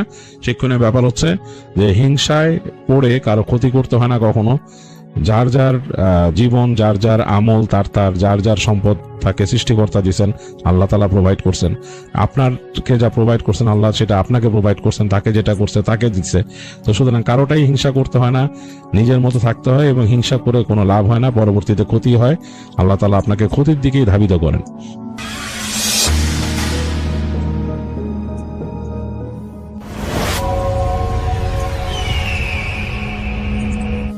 ধন্যবাদ রাসেল ভাই আমাকে ঘটনা বলার সুযোগ দেওয়ার জন্য। আমার নাম হচ্ছে রিপন, আমি এসেছি লালমিয়ার থেকে। রাসেল ভাই, এখন যে ঘটনাটা আমি আপনাকে শেয়ার করব, এই ঘটনাটা আমার কাছে শেয়ার করেছেন, তার নাম হলো সাব্বির। আর সাব্বির ভাইয়ের বাড়ি হচ্ছে বগুড়া জেলার শেরপুর উপজেলায়। তো সম্ভবত কারণে তার গ্রামের নামটা আমি বলতে পারতেছি না। তো ঘটনাটা ঘটেছিল আজ থেকে 10 বছর আগে। ঘটনাটা ঘটেছিল সাব্বির ভাইয়ের বড় খালার সাথে। তো তিনি তার খালার কাছ থেকে এই ঘটনাটা শুনেছেন। তো আমি সরাসরি ঘটনায় চলে যাচ্ছি, যেরকমটা সাব্বির ভাই আমাকে বলেছেন সেইভাবে আমি বলার চেষ্টা করব। তো সাব্বির ভাইয়ের খালা তখন সবে বিয়ে করে নতুন এক গ্রামে এসেছেন। গ্রামটা ছিল বেশ ছায়া সুনিবিড়, বাড়ির চারপাশে ছিল ঘন গাছপালা। একদিন বিকালে ওনার খালু হাটে গিয়েছিলেন সওদা করতে। তো বাড়িতে খালা একাই ছিলেন। আসর নামাজের পর তিনি বারান্দায় বসে সুপারি কাটতেছেন। তো হঠাৎ তিনি দেখলেন বাড়ির পিছনের আম গাছটার নিচে একজন নারী দাঁড়িয়ে আছে। ওনার পরনে লাল লাল পাড়োয়া একটা সাদা শাড়ি। আর খালা ভাবলেন যে হয়তো পাশের বাড়ির কোনো প্রতিবেশী হবে। তো তিনি দূর থেকে ডাক দিলেন, কে গো ওখানে, ভেতরে আসেন।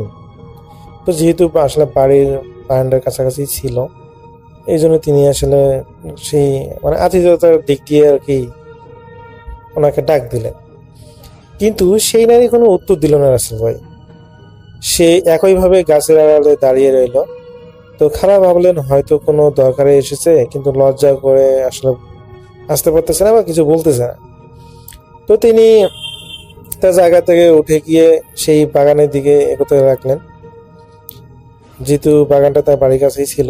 তো খালা যখন গাছটার একদম কাছাকাছি পৌঁছালেন, ওই যেই মহিলাটা গাছে কাছাকাছি ছিল আর কি, সেখানে যখন তিনি কাছাকাছি পৌঁছালেন তখন দেখলেন যে সেখানে কেউ নেই। অথচ ওনার স্পষ্ট মনে হচ্ছে যখন তিনি ওই তার জায়গা থেকে উঠে দাঁড়িয়েছিলেন তখনও তাকে দেখতে পাচ্ছেন, কিন্তু এখন কাছাকাছি এসে দেখেন যে সেখানে আসলে কেউ নেই। আর এখান থেকে যদি কেউ সরে যায় তাহলে তার চোখে পড়ার কথা, কিন্তু খুবই অবাক হলেন খালা আর কি। তো খালা আশেপাশে তাকিয়ে কাউকে না দেখে আবার বারান্দায় ফিরে এলেন। কিন্তু বারান্দায় বসতেই ওনার নজর পড়ল যেখানে তিনি সুপারি কাটতেছিলেন সেখানে ওনার ব্যবহৃত যে সুপারি কাটার যে যন্ত্রটা সেটা নেই, অথচ তিনি এটা এখানেই রেখে গিয়েছিলেন। তো তার স্পষ্ট মনে আছে। তো তিনি যখন সেই সুপারি কাটার জিনিসটা খুঁজতেছেন তখন হঠাৎ দেখলেন যে বারান্দার খুঁটির পাশে সেই সুপারি কাটার যন্ত্রটা, আসলে এটা গ্রাম্য ভাষা আমরা সরতাটা বা সস্তা এই ধরনের বলে থাকি। তো তিনি সেই সস্তাটা দেখেন যে বারান্দার খুঁটির পাশে পড়ে আছে, কিন্তু ওটা মাঝখান দিয়ে একদম ধনুকের মতো বেঁকে আছে। মানুষের শক্তি দিয়ে এই লোহার সস্তা এভাবে বাঁকানো প্রায় অসম্ভব। তো সাবির ভাইয়ের খালা তখন সস্তাটা হাতে নিয়ে তাজ্জব হয়ে গেলেন, বেশ অবাক হলেন যে শক্ত লোহার সস্তাটা কেউ যেন মাখনের মতো হাত দিয়ে বাঁকিয়ে রেখেছে। তো ওনার শরীরে তখন একটু ঝাঁকি দিয়ে ওঠে, তিনি একটু ভয় পান যে কি হলো এটা। তো তিনি আর দেরি না করে ঘরে ঢুকে দরজাটা আটকে দিলেন। ঘরে তখন দিনের আলো ছিল, কিন্তু ওনার মনে হচ্ছিল যে জানালার পাশে থেকে কেউ একজন ওনাকে খুব তীক্ষ্ণভাবে দেখতেছে। তো খালা খাটের উপর বসে তসবিহ পড়তেছিলেন। তো তিনি আসলে নামাজ পড়েন, রেগুলার নামাজ পড়েন। তো যেহেতু তিনি ভয় পেয়েছেন, এই জন্য আসলে ভয় দূর করার জন্য তিনি তসবিহ পড়তে লাগলেন। তো যখন তিনি তসবিহ পড়তেছেন, তো ঠিক তখনই ওনার মনে হলো ঘরের কোনায় রাখা আলনা থেকে ওনার একটা শাড়ি ধীরে ধীরে নিচের দিকে নামতেছে। মনে হচ্ছে কেউ একজন শাড়িটা খুব সাবধানে টেনে টেনে টেনে টেনে মেঝেতে নামিয়ে রাখতেছে, কিন্তু সেখানে কোনো মানুষ ছিল না। খালা যখন ভয়াত চোখে তাকিয়ে আছেন সেই শাড়ির দিকে, তখন হঠাৎ ওনার কানের কাছে ঠিক তখনই হঠাৎ ওনার কানের কাছে একটা ফিসফিস করে তিনি একটা শব্দ শুনতে পেলেন, একটা কথা শুনতে পেলেন যে কেউ একজন বলতেছে যে শাড়িটা কি আমাকে দিবি, তোর শাড়িটা কি আমাকে দিবি, এই ধরনের একটা খুব মিহি গলায় তিনি শুনতে পেলেন। তো এরকম হঠাৎ একটা মানে কথা শোনার সাথে সাথে তো খালা চমকে উঠলেন এবং তিনি চিৎকার দিতে চাইলেন। কিন্তু রাসেল ভাই বলে রাখি যে তার বাড়িটা আশেপাশে আসলে বাড়ি তেমন নেই। ওই ওই জায়গাটায় একটু দূরে দূরে বাড়ি, বলতে প্রায় 200-300 ফুট পরে পরে একটা করে বাড়ি। তো দেখা যায় যে তার বাড়ি যেতে তিনি চিৎকার করেন, হয়তো বা খুব সম্ভবত হলেও তার পাশের বাড়ি থেকে শোনা যাবে যদি কেউ থাকে। আর দ্বিতীয় বাড়িতে আসলে যাওয়ার কোনো সুযোগ নেই। আর ওনার বাড়িটা হলো রাস্তার সাইডে, আসলে রাস্তার এক পাশে নদী আর এক পাশে হলো মানুষেরা দেখা যায় অনেক দূর দূর পর একটু দূরে দূরে আর কি মানুষ বাড়ি করেছে। তো দেখা যাচ্ছে ওনার বাসা থেকে যদি চিল্লায়, সর্বোচ্চ তার শব্দ পরবর্তী বাড়ি থেকে শোনা যেতে পারে, কিন্তু আর বেশি দূর যাবে না।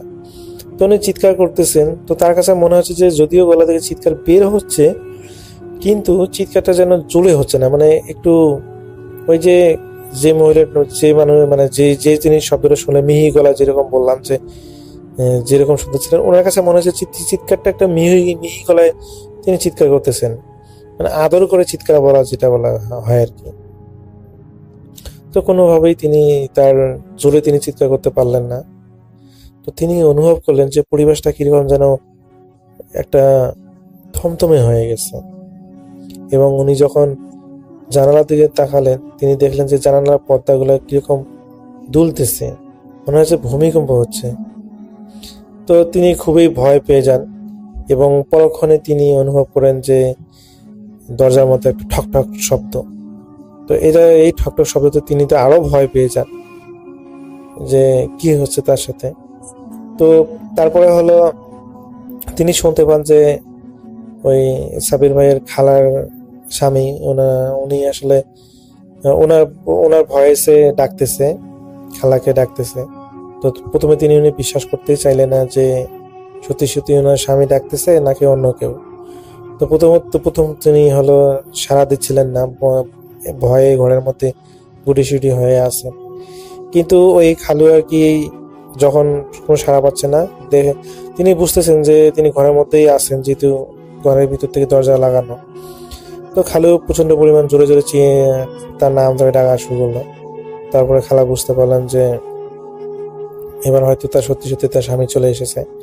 তো খালা ভয়ে ভয়ে কাঁপতে কাঁপতে দরজাটা খুললো এবং দেখলো যে সত্যি সত্যি খালু এসেছে এবং ওনাকে আর কি জড়িয়ে ধরলেন, ভয়ে জড়িয়ে ধরলেন। এবং খালু যখন বললেন যে কি হয়েছে, তুমি এই অবস্থা কেন, পরে সমস্ত কিছু খালুকে তিনি বললেন যে এরকম ঘটনা ঘটেছে। প্রথমে একটা মেয়েকে দেখলাম, তারপরে হলো এরকম সস্তাটা খুঁজে পাচ্ছিলাম না, এখন এরকম ঘরের ভিতরে এই ধরনের ঘটনাগুলো ঘটেছে। তো খালু প্রথমে তার বউয়ের কথা আসলে চিন্তা করলেন যে হয়তো এমনিতেই ভয় পেয়েছে। তো যখন তিনি সেই সংস্থাটা দেখলেন, সুপরিকাটার সংস্থাটা, তখন ওনার মানে কখনো যেন চিন্তার ভাঁজ পড়ে যায়, এটা কিভাবে সম্ভব? এই লোহার সংস্থাটাকে তো কোনো মানুষ এইভাবে তো মানে পাকা করতে পারে না, এটা প্রায় অসম্ভব। তো সেদিনের মতো করে তাদের আরো কোনো সমস্যা হয়নি। তো পরের দিন খালু, সাবির ভাইয়ের খালু আর কি গ্রামের এক মুরব্বীকে ডেকে আনেন এবং সেই মুরব্বীকে ডেকে এনে দেখান যে সেই সংস্থাটা দেখান যে এটা কি আসলে কোনোভাবেই সম্ভব। তো সেই মুরব্বী রাসেল ভাই শুধু আসলে একজন সাধারণ মুরব্বী না, উনি আসলে কি বলে, যিনি রুকাইয়া করেন বা হচ্ছে উনি হুজুর না, কিন্তু উনি আর কি এই ঝাড়ফুঁক বা হচ্ছে কবিরাজি বিষয়গুলো পারেন আর কি। কবিরাজও বলা যায় না, উনি দেখা যায় যে শুধুমাত্র গ্রামের কারো কোনো সমস্যা হলে সেগুলো আর কি তিনি সমাধান করেন, আর দূরে কোথাও যান না। তো সেই মুরব্বী বা সেই লোকটা যখন দেখলেন, তো সংস্থাটা দেখলেন এবং ওনার বাড়ির আশেপাশে একটু ঘুরে ঘুরে দেখলেন। তো রাসেল ভাই উনি যেটা জানালেন সেটা আসলে শোনার জন্য সাব্বির ভাইয়ের খালা এবং খালু মোটেও উপস্থিত ছিলেন না। তো সেই মুরব্বী বলেন যে গ্রামের মানুষের মুখে নাকি শোনা যায়, উনি বলেন যে অনেক আগে থেকে তিনি জানেন যে বহু বছর আগে এখানে এক নববধূ অকাল মৃত্যু হয়েছিল, কিন্তু সে আসলে কারো ক্ষতি করে না, কিন্তু নতুন আসা বউদের, বিশেষ করে যারা এই এলাকায় আসেন নতুন বউ হিসেবে, তো তাদেরকে যখন আসলে নতুন পোশাকে দেখেন, তো তাদেরকে আসলে